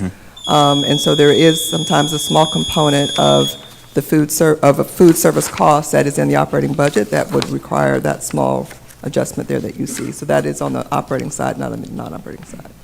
Okay. Thank you. I heard the buzzer go off, so. Thank you. I see no more lights. Board Member Adam Stafford, second round. Okay. Thank you. I'm back on Appendix A. So I know for P3 Phase 2, and I'm not sure if Mr. Washington is here to answer this, and this could be something I can email, but I'm just wondering, are we just locked into that amount, that the early payment for FY 2025 in terms of the actual amount? I just know that there have been some recent federal changes in real estate law that could possibly impact future interest rates, or like what developers are charging in terms of just costs. And so I'm just wondering if there are some wide sweeping changes that happen, are we locked into this particular amount? And I'm not sure if that's something that we can discuss in OBAFA. Yeah, that might be a follow-up question for Jason Washington to be able to address. I mean, I will just say that I know that his team is working very closely on finalizing what the availability payment will be for 2025. And so I know there's different variables that goes into that, and obviously they're working to stay within what's affordable. But in terms of what that final number is going to be and when it's going to be finalized, that's something that he can speak to in more specific details. Thank you. Thank you. Board Member Harris? Yep. Thank you. Chief Howell, can we speak quickly to the line item around instructional salaries? I see in Appendix B, the breakdown of that falls under budget reductions in the lapse recovery. Now, are these preemptive decisions made based on metrics from last year? Is that how we came to that decision, or? I'm sorry, I missed that last piece. Sorry, I said, are these the preempt? So, what the explanation reads is that these savings are these savings are from salary and benefits that go unspent throughout the year due to turnover, use of estimated lapse recovery across all departments and schools. So the estimates are from metrics from last year and previous years? Is that how we're estimating? Yes, so when we're developing our budget based off of historical trends, we will make assumptions around the level of vacancies or salary lapse that we expect. And I want to be very clear about salary lapse, because it's not always tied, or it's not just tied to vacancies. That is certainly a component of it. Vacancies also, well, the salary lapse can also result from attrition, so the position was filled, and then at some point during the year there was some turnover, or there could also be a difference in salary assumptions, right? So we build and develop our budget based off of real people that are in those positions at the time the budget is developed. But to the extent you have attrition or changes during the year where maybe that budgeted person is now no longer there, and you hire a replacement and their salary is different, that can also result in salary lapse. And when you multiply that across, thousands of positions that we're filling throughout the year, we do have gaps, and it's hard to know when you're going to have turnover and the salary of your budgeted person is different than the salary of the person who ended up filling that position. So salary lapse is a component of all those different variations, but we do make some assumptions about that during the budgeting process, and to the extent the lapse is greater than what we anticipated, then you'll see that come through throughout the year. And we'll look at our staffing to determine what the projected lapse is going to be for the remainder of the year. So this is the result of that analysis. Sorry to cut you off there. I think it's also important to point out to the public that there is a line item here for student personnel services with a transfer of $9 million, but that doesn't fall under budget reductions. Instead, it falls under realignment. So I think it's important to point out that even though it's in the negative, it's not necessarily a reduction. It could just be a realignment to somewhere else to still benefit that section. So thank you. Thank you. Seeing no more lights, we'll call for the question. Call the roll, please. Mrs. Adams Stafford. Aye. Ms. Boozer Strother. Aye. Mr. Briggs. Aye. Dr. Harris. Aye. Mr. Jackson. Aye. Ms. Walker. Aye. Ms. Rivera Forbes. Aye. Mrs. Mickens Murray. Aye. With 8 votes in the affirmative, the motion carries on the consent agenda for 6.1 through 6.2 is adopted. New business. The chair recognizes Superintendent House to introduce agenda items 7.1 and 7.2. Thank you, Madam Chair. I'd like to recognize our Chief of Schools, Dr. Rasheen Davis, to share insight and information on 7.1 and 7.2. Thank Davis. you. Thank you, Superintendent House. I'm excited to present my team. They are here tonight. I know last month there were some questions and confusion with documents, but you have all of the documents and they have prepared a presentation. So our charter school office is here tonight. They are a small but mighty team. We have Dr. Amelia Coleman, who is the Associate Superintendent of Area 2, which is over middle schools, K-8 schools, and charter schools. We also have Dr. Elizabeth Saunders, who is the Instructional Director in the Charter School Office, and Dr. Monica Gaines, who is the Charter School Liaison. And so they are here to present to you. Okay. Good evening. Good evening, Madam Chair, board members, and Superintendent House. Dr. Gaines is going to get us started. Good evening.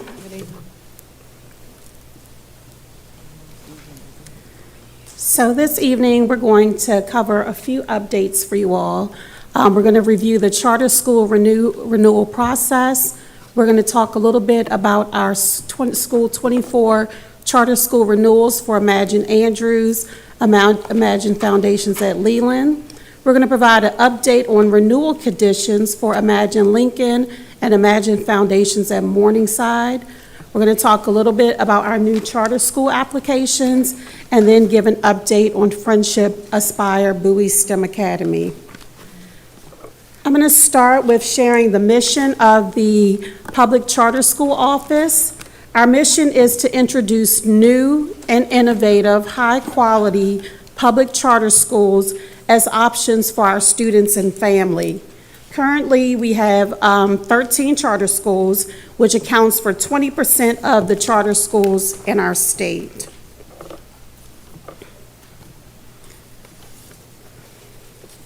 After charter schools are established, they undergo a renewal process to evaluate their performance throughout their term and for us to decide on the continuation of their operation.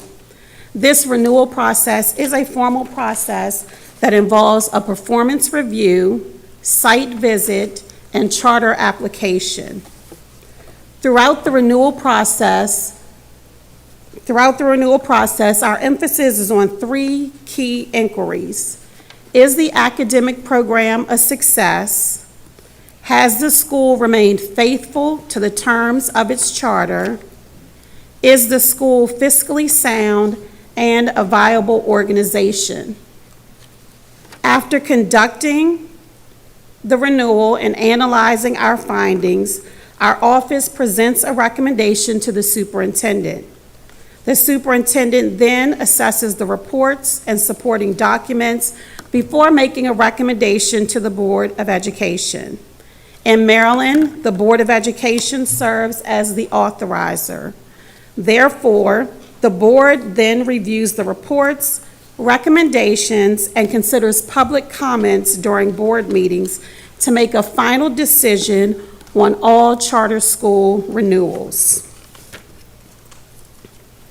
It's important to note that the Public Charter School Office doesn't make renewal recommendations independently. This chart shows that before 2021, we formed renewal teams that consisted of internal content supervisors and internal school leaders alongside external consultants. Since 2021, we have engaged 10 Square, an external consulting firm, for this purpose. And the rationale for using an external consultant is that we would not be pulling internal team members from their current duties and responsibilities. In addition, the external consultants bring extensive experience, efficiency, and a deep understanding of charter school program development, monitoring, oversight, and documentation.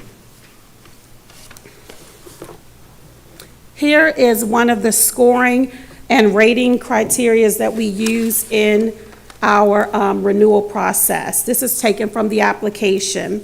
We use a holistic, comprehensive approach in our renewal process. In the renewal process, there are 3 possible options for renewal. The standard renewal is for 5 years. You can do a renewal with conditions for 3 years. The renewal with conditions requires annual updates of performance. And then thirdly, non-renewal, which means the school begins closure activities. This is a chart showing our renewal schedule. Schools in green were renewed last school year. The schools in blue are currently being renewed, and once again, that is Imagine Foundation at Leland and Imagine Andrews for school year 24. The schools in yellow will be up for renewal next school year. And lastly, in the lavender is our newest school, Friendship Aspire Bowie, which is opening this August and will be up for renewal in school year 28-29. I'm now going to turn it over to Dr. Coleman, who will discuss the renewal processes for Imagine Foundation at Leland and Andrews. Thank you, Dr. Gaines.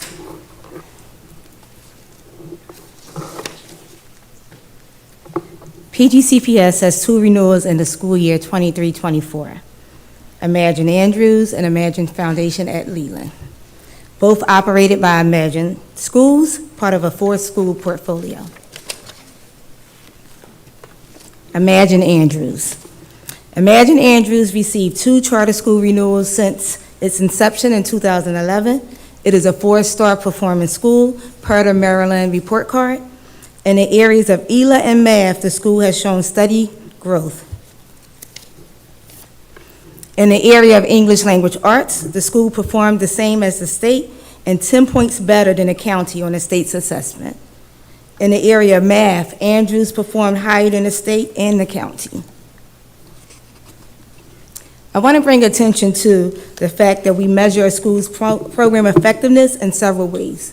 We consider the school's star rating over time. We consider the school's learning and achievement progress over the term of their charter.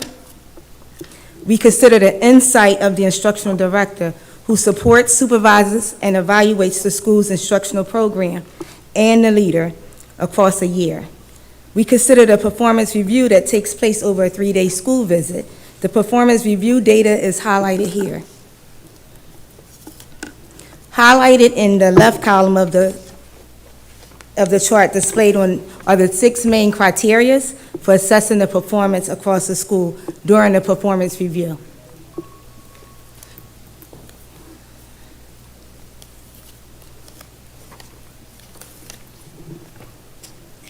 Andrews met outright in 4 out of the 6 categories during the performance review.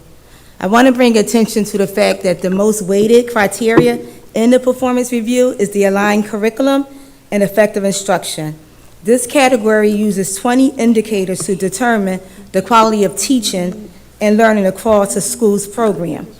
The majority of the indicators in this area for Andrews show the school is approaching, moving towards the standard steadily. In the right column, you also see that the other area where the school fell short was in the area of effective governing board systems for school support. It was noted that a greater adherence to the Maryland Open Meetings Act was needed. For example, the school neglected to have active subcommittees and the posting of meeting minutes in a reasonable time. This slide here highlights strengths across the school. Assessment systems are clear and systems are in place to identify students needing support. Leadership has remained continuous throughout several charter terms, and although that is the second area that is highlighted here, I want to just underscore the fact that the ID who works across all charter schools have really spoke highly about the alignment of the leadership competencies to our professional standards for educational leadership effectiveness. Safety, behavior, expectations, and management of student behavior are evident across the school consistently. and the school engaged in PTA with parent support for joint-based Andrews safe environment.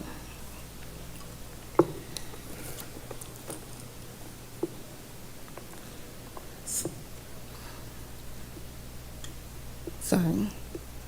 So at this time, the Charter School Office does recommend the school for a 5-year renewal. We are requesting, in addition to the recommendation, that the school submits a PD plan that addresses how the school will continue to build capacity of their mostly novice educators. And we're also requesting that the school resubmit their bylaws. Imagine Foundations at Leland. Imagine Leland received a successful charter renewal in 2020. It is currently a 3-star school per the Maryland report card. The school was 1 point away from being rated a 4-star school this year. In the area of ELA, the school performed higher than the county and the state. Math proficiency achievement has declined across the school, mostly across the elementary student population. However, disaggregated data indicated strong student growth in the middle grades over the past 2 years per the state assessment. Again, highlighted in the left column are the 6 main criteria used to evaluate a school's performance. In the heaviest weighted category, Imagine Leland did not meet the standard that indicates or show the school is meeting all standards. But it did show across majority of the indicators that the school is moving in the right direction outside of the need to continue to focus on math. And the school has started to focus on math. But we are noting that a greater focus must remain on improving math learning across the school. And to that end, we are requiring the school to submit a professional development plan highlighting steps to address the underlying causes of low performance in the area of math. But I did want to note that the school has taken intentional steps to build the capacity of their teachers, to include increased professional development hours, increased learning walks, increased and frequent data disaggregation conversations are occurring across the school. This slide here highlights strengths across the school's program. The school has met the standard for effective school leadership. The school has met the standard for effective governing board systems for school support and interventions. The school has met the standard for culture and climate, and the school has met the standard for family and school engagement. Highlighted below are some of the specific behaviors that are connected to the rubric categories. This school is being recommended for a 5-year renewal by the Charter School Office based on all of the data points. The school does show evidence of moving steadily in the right direction. Before I close, I just want to bring our attention back to the 3 questions that Dr. Gaines made mention to. The 3 questions that are asked and answered throughout the evaluation process and at the conclusion. Is the academic programs a success? Has the school remained faithful to the terms of its charter? Is the school fiscally sound and a viable organization? And in the conclusion of the evaluation of these 2 schools, we said yes. Both schools have shown to be fiscally sound and viable organizations. Both schools have school programs that are advancing. Is there room for growth? Absolutely. But the school is making steps in the right direction. Overall, the school has remained faithful to the terms of their charter school agreement. This concludes this portion of our presentation. Dr. Gaines is going to come forward and share with you the update on the 2 schools that were renewed with conditions last year.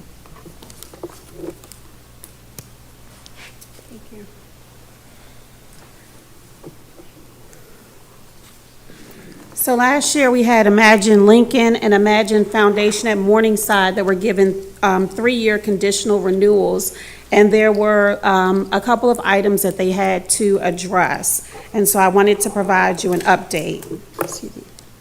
Imagine Lincoln created an academic plan that was submitted in August. Just a couple of highlights from their plan. They did add a second academic facilitator to help build the capacity of teachers and also help with monitoring instruction. Also, from the feedback that was given, Imagine Lincoln's team incorporated a new data warehouse system so teachers could use the data and drill down to the individual student level and provide instruction accordingly. They have also established a PTO, which is one of the conditions. They have hired a marketing research firm to help with their enrollment. The governing board also submitted their goals, performance objectives, and strategies to hold themselves accountable.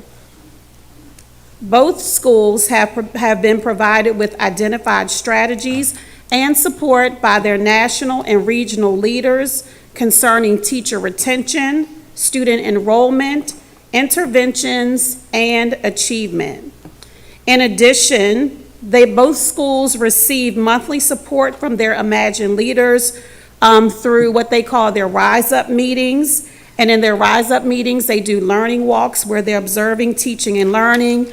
Again, they're looking at the data of the students, providing professional development opportunities, and identifying the next steps for teaching and learning. Imagine Morningside also submitted their academic plan that was created in August. Some notable aspects from their plan included appointing an academic facilitator that has a background in mathematics to enhance teacher capacity and also to help monitor instruction. Additionally, they have adopted a platform to analyze data at the student level, examining both proficiencies and areas needing improvement, which teachers and school leaders can utilize to refine instruction. They are also working with the marketing firm to increase enrollment and receive support from their national and regional leaders as well. Lastly, as part of their conditions, both schools will complete and submit an annual update of performance after receiving their MCAP scores for this current school year. It is important to note that we did see gains for both schools, Imagine Morningside and Imagine Lincoln, when comparing 2022 MCAP scores to 2023 MCAP scores. I'm now going to turn it over to Ms. Saunders, who will talk about the new charter school applications.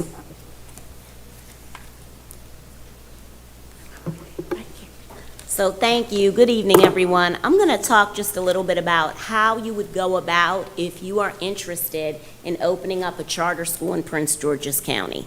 So this just gives us the process and timeline. So as you look from step 1, the letter of intent, to step 5, the Board of Education decision announced, that, according to Maryland state statute, has to take place in 120 days. So there's lots to do in that 120 days.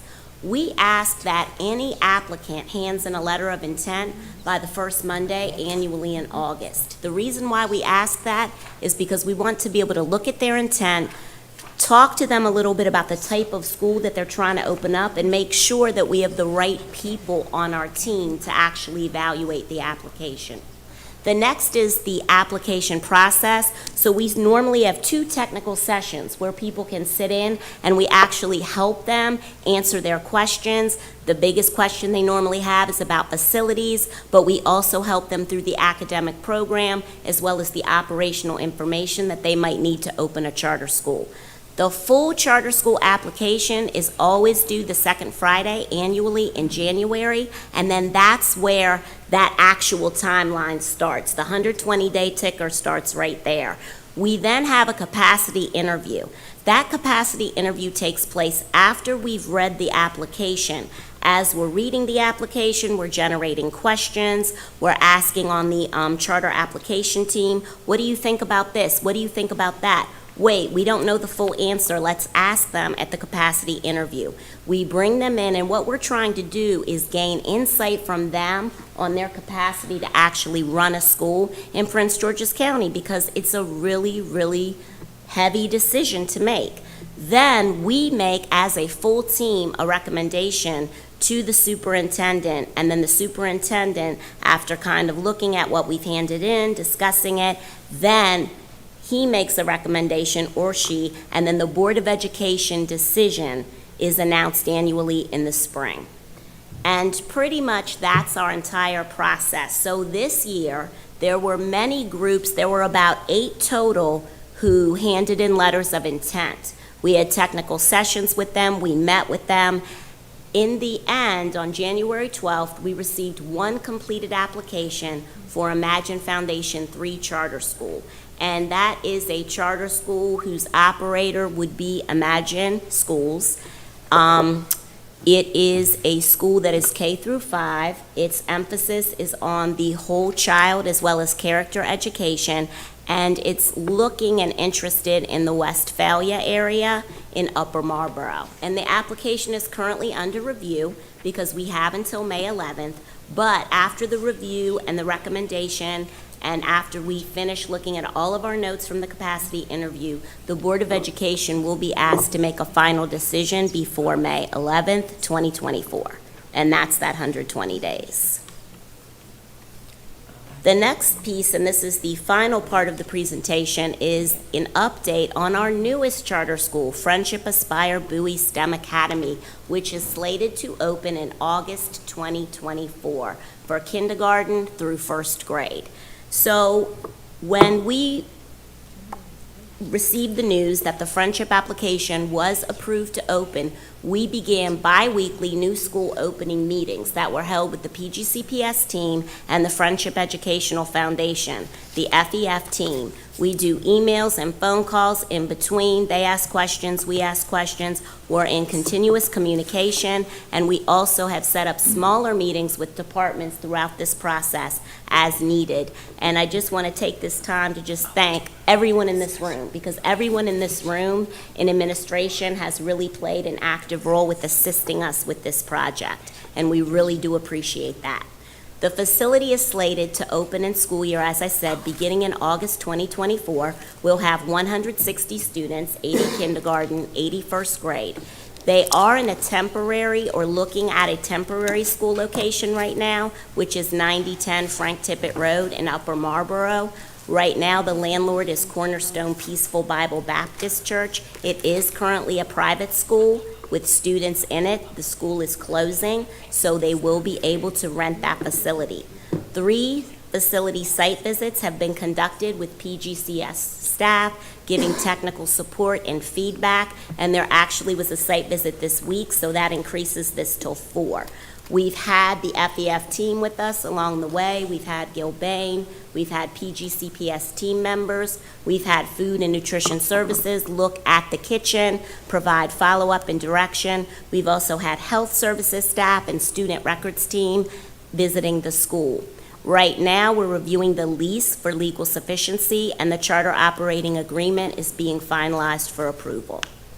So during the lottery, we were able to get, with the help of Pupil Accounting, we were able to get the school into the lottery, and there were a total at the end of 429 applications from families who wanted their students to attend.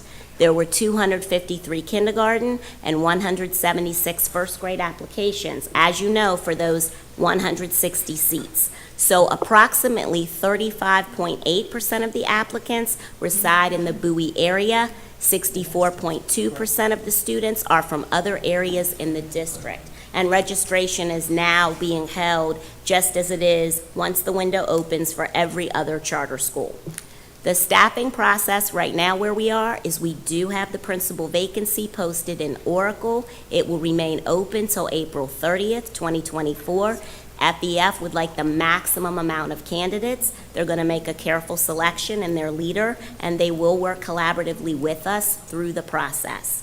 Instructional and support staffing will also begin as per normal procedures, and FEF, the operator, will participate in the same budget collaboration as other public charter schools. And if you have any questions, just thank you so much. These are the team contact information, Dr. Coleman, myself, and Dr. Gaines. So thank you. Thank you. Any more comments from staff, sir? Okay, board members, the question is, well, not tonight, we're doing first read, right? Cool. So, for discussion, Board Member Vice Chair Walker, and then Board Member Boozer Strother. Thank you so much, especially for the 3 questions that you asked during the charter process, super helpful. As I take a look at Imagine Andrews, Imagine Andrews is in District 9. I'm a huge proponent for their programming, had a chance to walk it, talk to the principal, all of the things. One of the things that raised my antenna was,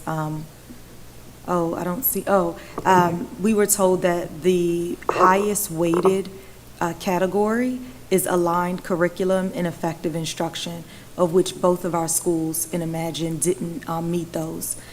And I was wondering, based on your recommendation and your next step action items and interventions, if that gave you a comfort level and a confidence that doing those would then get them to where they are green in order to meet them. The reason why I think that's so important for this particular question is because when we take a look at those, while I don't expect everything to be met, right, we don't even have that in our other schools, likely, if we were to do the same evaluation. One of the things that concerns me is the fact that it's the highest weighted, and when I see that it's not aligned curriculum or effective instruction, it gives me huge pause. So thank you for answering that. And where's my time? Okay, and then the second piece I have for your 2.5 minutes when you respond is, for the Friendship Academy, I do see that it's the first in kindergarten, which I'm thinking that's the start up to the ramp up, and for the entire school. And so I was just hoping you could tell us when the next phase is for that. Okay, I'll start with answering the first question. Okay, you want to wait until your whole 2.5 minutes? Go ahead. Oh, they'll fix it for her. Good. Go ahead. I want you to get all your time. Okay. So I'll take a stab at answering the first question. It is the heaviest weighted and it has the most indicators, which is a benefit, because effective instruction is the most important thing that we look at across the school. And I want to point out the fact that our district leverages a particular way to evaluate. There are 2 ways that we could evaluate a school's program. We can utilize a quantitative weighted formula, and we don't do that. Some districts do. And the pros to that is that most individuals can see 50% in student achievement, 25% here, 25% there. What we do is we leverage a more organic synthesis of evaluating our schools. We leverage domains. So we leverage those 6 criteria that we highlighted, but it allows us to kind of parcel apart a school's program. And it provides us with very distinct, descriptive information about a school. So what we are able to do as we have conversations across schools, we're able to hone in on specific behaviors, actions that can help move a program forward. So we felt confident in moving these schools with the 5-year recommendation, because as we look across those indicators, they're moving in the right direction, right? And the fact that we're not evaluating the school program solely on the site visit. The other 4 things that I made mention of, especially the insight from the instructional director. I just do want to point out, while I have time, that is the fact that we have an instructional director here in Prince George's County is very unique. And I just want to give just kudos to Ms. Saunders, because she has to be very disciplined to go into a school, to support it, to coach the principal, and then step away and evaluate, and then put on a hat as the authorizer. And she does a heck of a job, a heck of a job. She's leaving. And I'm gonna let her answer the second question. Sure, thank you. Wow, thank you so much for that. So Friendship is doing what they call a slow growth model, so they will build up to grade 5, but every year they're going to have 80 more students, and then in the end they'll end up. And so also that Frank Tippett Road location is temporary. The plan is for them to have a build in Bowie. Thank you. Are you done? Yeah, thank you. Okay. Next, we will have Board Member Boozer Strother. Yeah, thank you so much, and I'll just say thank you to the educational team at both schools. I think you're here tonight, and but I'm skipping to another topic that's not about you. I'm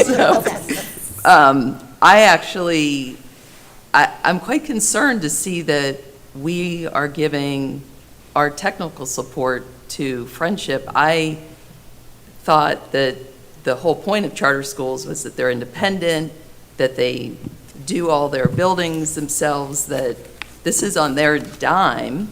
I am quite shocked to see that our Gilbane and PGCPS team, where we have so many capital project needs in our existing 200 schools, was diverted to this project. Like, I've never seen this before. I heard a rumor this was happening, and I thought, no, it can't be true. Our team is overworked. They don't have time to help Friendship. And I'm quite upset, as you can see, that, so did they pay us? I mean, did we get a fee for consulting? Because it's my understanding that's not how this works. If I'm wrong, let me know. But I've never seen this, I've never heard of this before. So that's my concern this evening. I'll ask Dr. Saunders to answer, but I will say to her, just so we don't forget here, that process was expedited. And so if you recall, the charter was approved mid-year, not during our normal process, which gives it the rest more time. And so I'll let Dr. Saunders talk about, or Ms. Saunders talk about the particulars. So when I say walkthrough, the facility does have to be walked through and inspected by people from the LEA to make sure that it is a sufficient facility to have PGCS public school students. So when I say walkthrough, it's meeting us in the building, it's asking questions, it's making some technical, like for example, where will the health records go? Are they going to be locked? Now, the whole piece around what you asked about Gilbane, that's an independent thing that they do on their own. When I mentioned that they were there, but they were not there representing our team. They were there representing Friendship. So that's an agreement that they have. The other piece is there are certain aspects like wiring. So if we're using the grading program that we use in our schools, the expectation would be that the charter school would use it too. So there would be specifications around wiring that would have to be a part of things. Those children will participate in the food and nutrition services program. So people from our food and nutrition services have to go out and inspect the kitchen to make sure that it's up to the standards of any other public school. Okay, I appreciate that, but I just want to be clear, like, if they're building their own building, we are not giving them free consulting, right? No. I want to be clear that these lines for are there. MSD lease review. Okay, thank you for that, but I do feel like I've heard this, and this is my opportunity to say, if our team is working on this project beyond what's supposed to be that charter schools do this themselves, that I think we need, I think that needs to be looked at. So I hope the lines are clear on what happens when they move into school construction, which I understand they're doing. Thank you. Yes, I just think it looks like a lot because the timeline is condensed, so it looks like we've given them a lot of support, which we have in a little bit of time, just to help with the opening, but I hear you, and we'll make sure of it. Because they are doing school construction, right? It hasn't started yet, I don't know. Okay, but they're supposed to be building a building. They have a 2-year lease, I believe, and then there's the line that I'm talking about. Yes. Okay. Thank you. Board Member Boozer Strother. I'm sorry, Board Member Adam Stafford. I'm tired. Thank you. So I noticed that both of the schools here seem to have some discrepancies around board compliance. And so what support do we offer in terms of board training or technical assistance on that? And what supports are we offering for mathematics? Like, do they have an instructional coach for mathematics if that's an area where they're struggling? And then are each of the schools allowed, are our charter schools allowed hiring authority? Like, do they have to hire people from within the PGCPS hiring pool, or do they have autonomy in that regard? And then I just wanted to know, with the supports that Morningside received, did their scores improve? So I can start with the last question. Morningside did have an improvement in their scores. Charter school, Okay, charter school employees are Prince George's County Public School employees, so they do go through our process. Now, if they work for, suppose Imagine wants to hire a regional coach, they can do that on their own. But charter school principals, charter school teachers are Prince George's County Public School employees, so they go through our hiring process. But the operator or the school is always able to recruit, bring forth applicants, but they are vetted in the same way.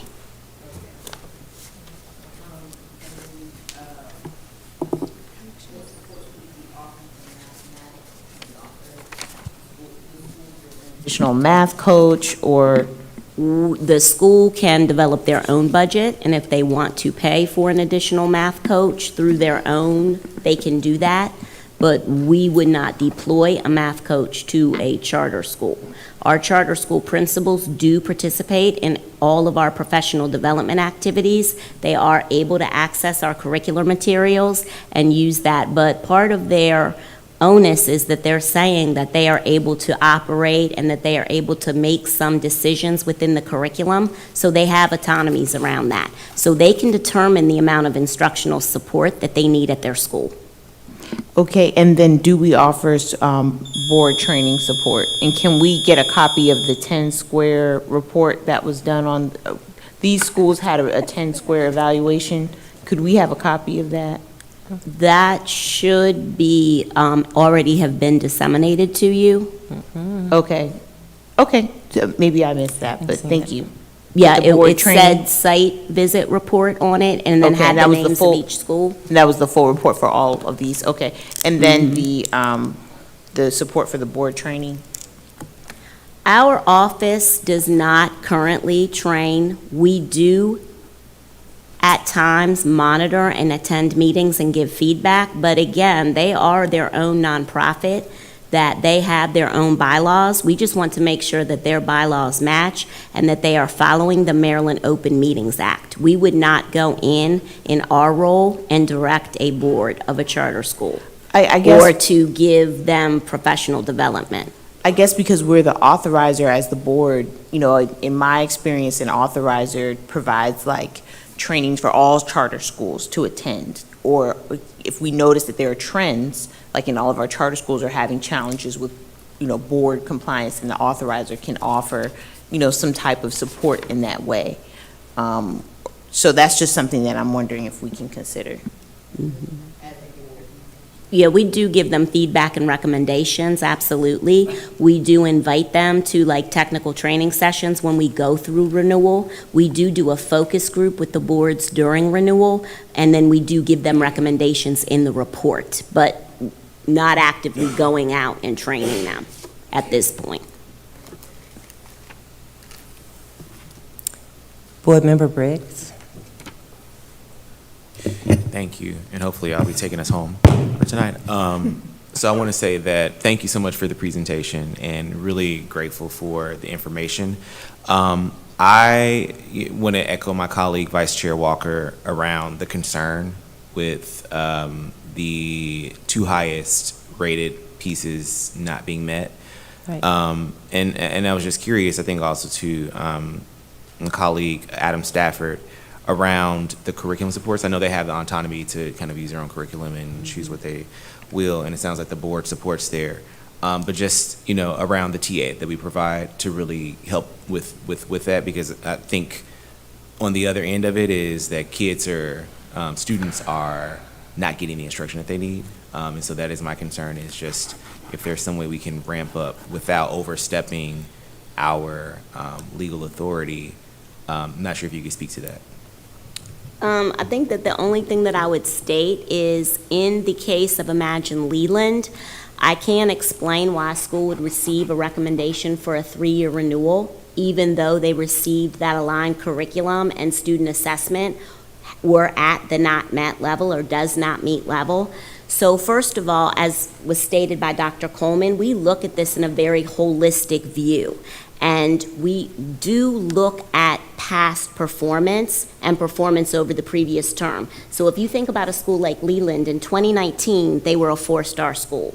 In 2022, coming right out of COVID, they were a 4-star school. In 2023, they were a 3-star school, but by 1 point. 1 point would have put them at the level of 4-star. So when we think about that picture and we think about the fact that we have a strong leader in that building and we have an operator that accepts, receives feedback, and takes action on it, and we think about their governing board being supportive, as well as a strong culture and climate and family home support, we think about the fact that, wait a minute, we do believe that this school can do it. And just one more thing, the site visit took place in October. So 5 out of 8 of those math teachers were new. So we wouldn't totally expect them to have internalized that curriculum or completely understand mathematics assessment literacy at that time.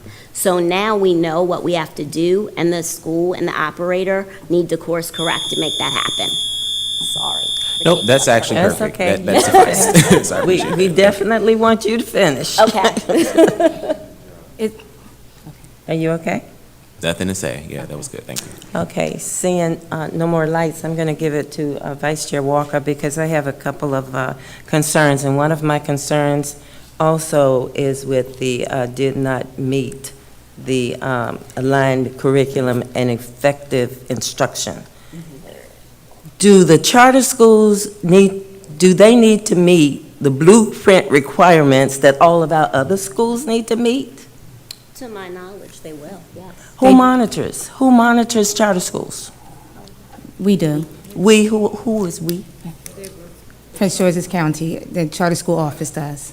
Okay, we have 2 people in that office. Which one? I'm sorry. The instructional director, Ms. Saunders. Ms. Saunders Yes. is the person that the board can go to, she's the go-to person for the charter schools meeting requirements. Then my ask is, both of these charter schools were in place 2007 to 2008, 2011 and 2012. We've had a whole decade of kids come through those schools. Were they successful, and did they meet the academic requirements during that time? And can you show that to us before next board meeting? So I'm probably going to have to get a little bit more specificity with the question. I can tell you this. Imagine Andrews has had 2 successful 5-year renewals, and imagine Leland has had a 5-year here, a 3-year there, a 5-year. But if you're asking about like the graduation rate of those students, No. I'm not, I just want to be clear. I am asking about academic performance. So I guess the MCAT. Okay, yes. So we can provide that for you. Yes, we can provide that for you. Okay. Absolutely. Right, because if I want to make sure that I'm not putting too much emphasis on this did not meet the aligned curriculum and effective instruction. And then I also have one more question. How did they become a 4-star school and a 3-star school if they didn't meet those 2? So, okay, so on page 10 and 11 of the charter application review, there is assessment data that's trended that you can look at for a grade level. You can look at it in comparison to Prince George's County. You can look at it in comparison to the state of Maryland. Those charts are there. So, but the star rating is the total percentage points from the Maryland report card. And we do rely on that as well because that's a state measure. So part of this promise was that we want to start a school in your county and we can do it as well as you and the state. So we do compare. Okay, so between now and next board meeting on the 25th, I need to do some homework. If you with look at looking the at reports, that data. those charts are there. Okay. Madam Chair, if I could also add just that the performance review is just one part of the total evaluation. So just one part of the total evaluation. So there are other ways that they've shown success across their program. Yeah, and I understand that. I guess since we only approved 2 schools last year with conditions, but we didn't get an update about that until today. This is March. My expectation would have been somebody's monitoring it, somebody gives the board an update around maybe the first quarter or something. so that we don't get right up to when you need to take an action to renew them, and then we're confronted with, oh, well, maybe not. I'm just saying. So, thank you. I appreciate it. Seeing no more lights, thank you guys for the presentation. You gave us what we asked for. Appreciate it. Thank you. Superintendent House, thank you for having your staff give us the presentation that we asked for. Now we will go to the board chair recognizes board member Jonathan Briggs to introduce items 7.3 and 7.15 as a first reader, correct?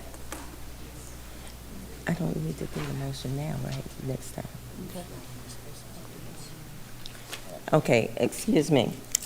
I'm being told by our parliamentarian that in order to even discuss the revised bylaw 9250, that we need to do that separately because we need to take a motion tonight to discuss it for that particular one. So I will remove that one from the That's list, fine. and then we'll do and something bring it separate back. with that. Okay, fine. All right, so the chair recognizes board member Jonathan Briggs to introduce items 7.4 to 7.15. Yes. Thank you so much, Chair McInsmurry. The Policy and Governance Committee met virtually and discussed the public comments on the following policies. New policy, artificial intelligence. New policy, intellectual property rights. New policy, search and seizure. New policy, student use of social media and portable electronic devices in schools. Revised policy 0115, information technology services, acceptable usage guidelines. Revised policy 1120, public information act request. Revised policy 1500, parent and community advisory council. Revised policy 5131.1, school bus conduct. Revised policy 0113, boundaries, attendance areas, rescission. Revised policy 2570, closing school buildings, rescission.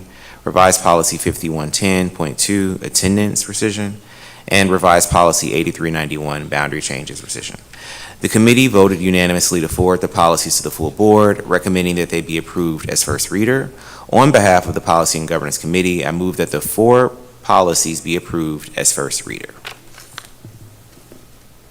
It's more than 4 policies. It's Yeah, let me amend that motion. On Thank you. behalf of the Policy and Governance Committee, I move that the several policies be approved. We must as- say 7.4 through 7.15. Okay, fine. 7.4 through 7.15 be I approved as first reader. I second. Thank you. It's been moved and seconded that the board approves this new business first reader, policies 7.32 through 7.4 through 7.15. And it has been moved and seconded. So the floor is open for discussion. Is there any discussion? I see no lights. So, Ms. Barton, call the roll. Mrs. Adams Stafford? Aye. Ms. Boozer Strother? Aye. Mr. Briggs? Aye. Dr. Harris? Aye. Mr. Jackson?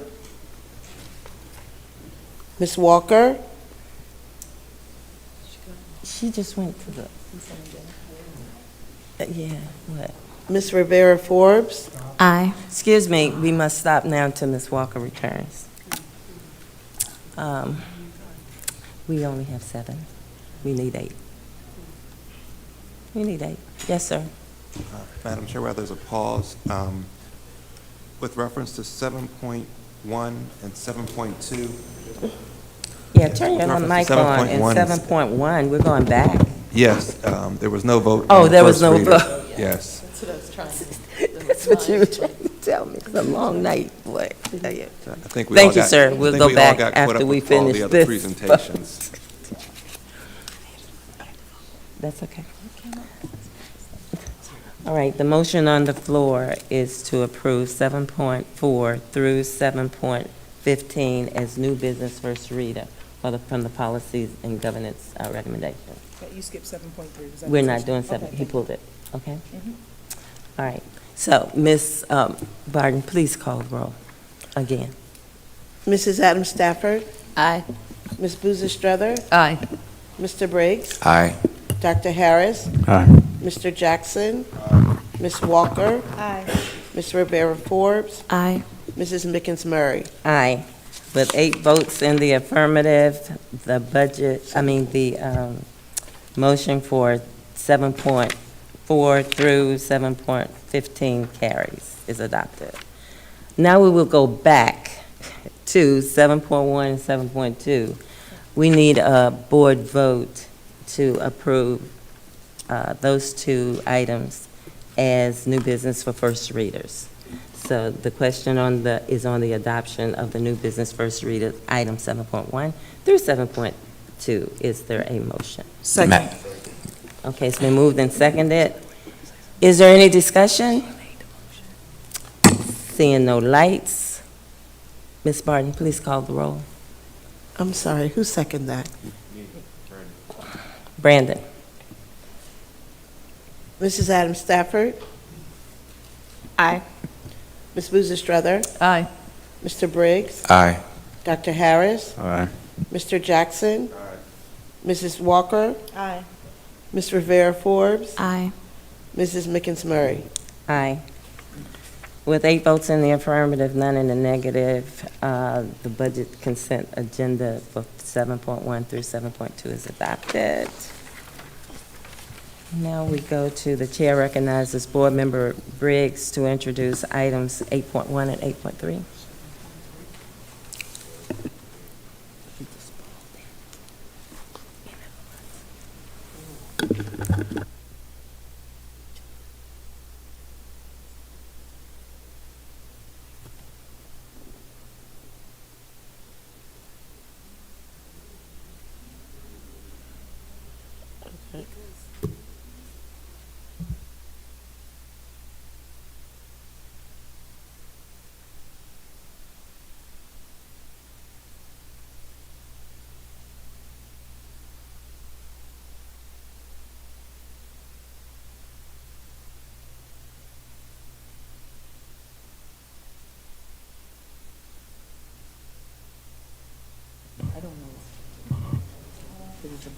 Well, so what's next?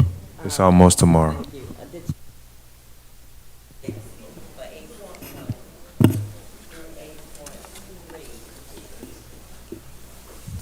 Okay. On behalf of the Policy and Governance Committee, I move that the following policies be approved as second reader.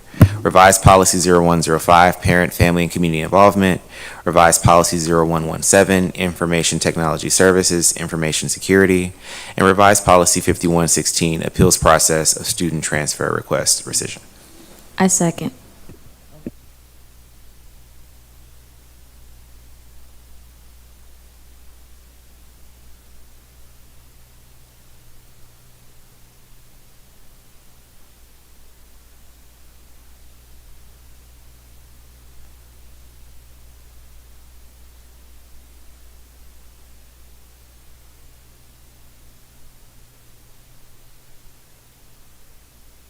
Sorry, it's been moved and seconded to approve 8.1, 8.3 as a second reader. Is there any discussion? Seeing none, Ms. Barton, please call the roll. Mrs. Adams Stafford? Aye. Ms. Boozer Strother? Aye. Mr. Briggs? Aye. Dr. Harris? Aye. Mr. Jackson? Ms. Walker? Aye. Ms. Rivera Forbes? Aye. Mrs. Mickens Murray? Aye. With 8 votes in the affirmative and none in the negative, the motion carries to adopt 8.1 and 8.2. Board Member Briggs, I need to go back to 7.3. 3, yep. Yes, because what I'm understanding now is we only have to take a separate vote if they want to discuss it. In other words, it can be accepted as a first reader. But if we discuss it, then we have to take a motion to discuss it because it's a bylaw and it's not a policy. Okay? So you can, if you want to, I'm just correcting the work. 7.3 tonight as a first reader. As a first reader. No, you're introducing it tonight as a first reader. But if the board members want to right, so, but if they want to discuss it, we have to take another motion to discuss it because it's a bylaw and not a policy. Okay, the Policy and Governance Committee met virtually and discussed the public comments on the following policy. Bylaw 9250, Legal Counsel. The committee voted unanimously to forward the policy to the full board, recommending that it be approved as first reader. On behalf of the Policy and Governance Committee, I move that Bylaw 9250, Legal Counsel be approved as first reader. Okay, the question on the floor is bylaw 7.3, revised bylaw 9250, be approved as a first reader. Second. Okay, it's been moved and seconded. Any discussion? Seeing none, hearing none. Mrs. Barton, please call the roll. Mrs. Adams Stafford. Aye. Ms. Boozer Strother. Aye. Mr. Briggs. Aye. Dr. Harris. Aye. Mr. Jackson. Aye. Ms. Walker. Aye. Ms. Rivera Forbes. Aye. Mrs. Mickens Murray. Aye. With 8 votes in the affirmative, the motion carries to, is adopted for 7.3. Okay, now we go to non-consent agenda. There are no items. Follow-up items. Follow-up items session will be posted on board docs upon receipt. There being, oh, wait a minute. Okay, that's what I was going to say. Okay. There being no further business before the board, this meeting is adjourned. Thank you, guys.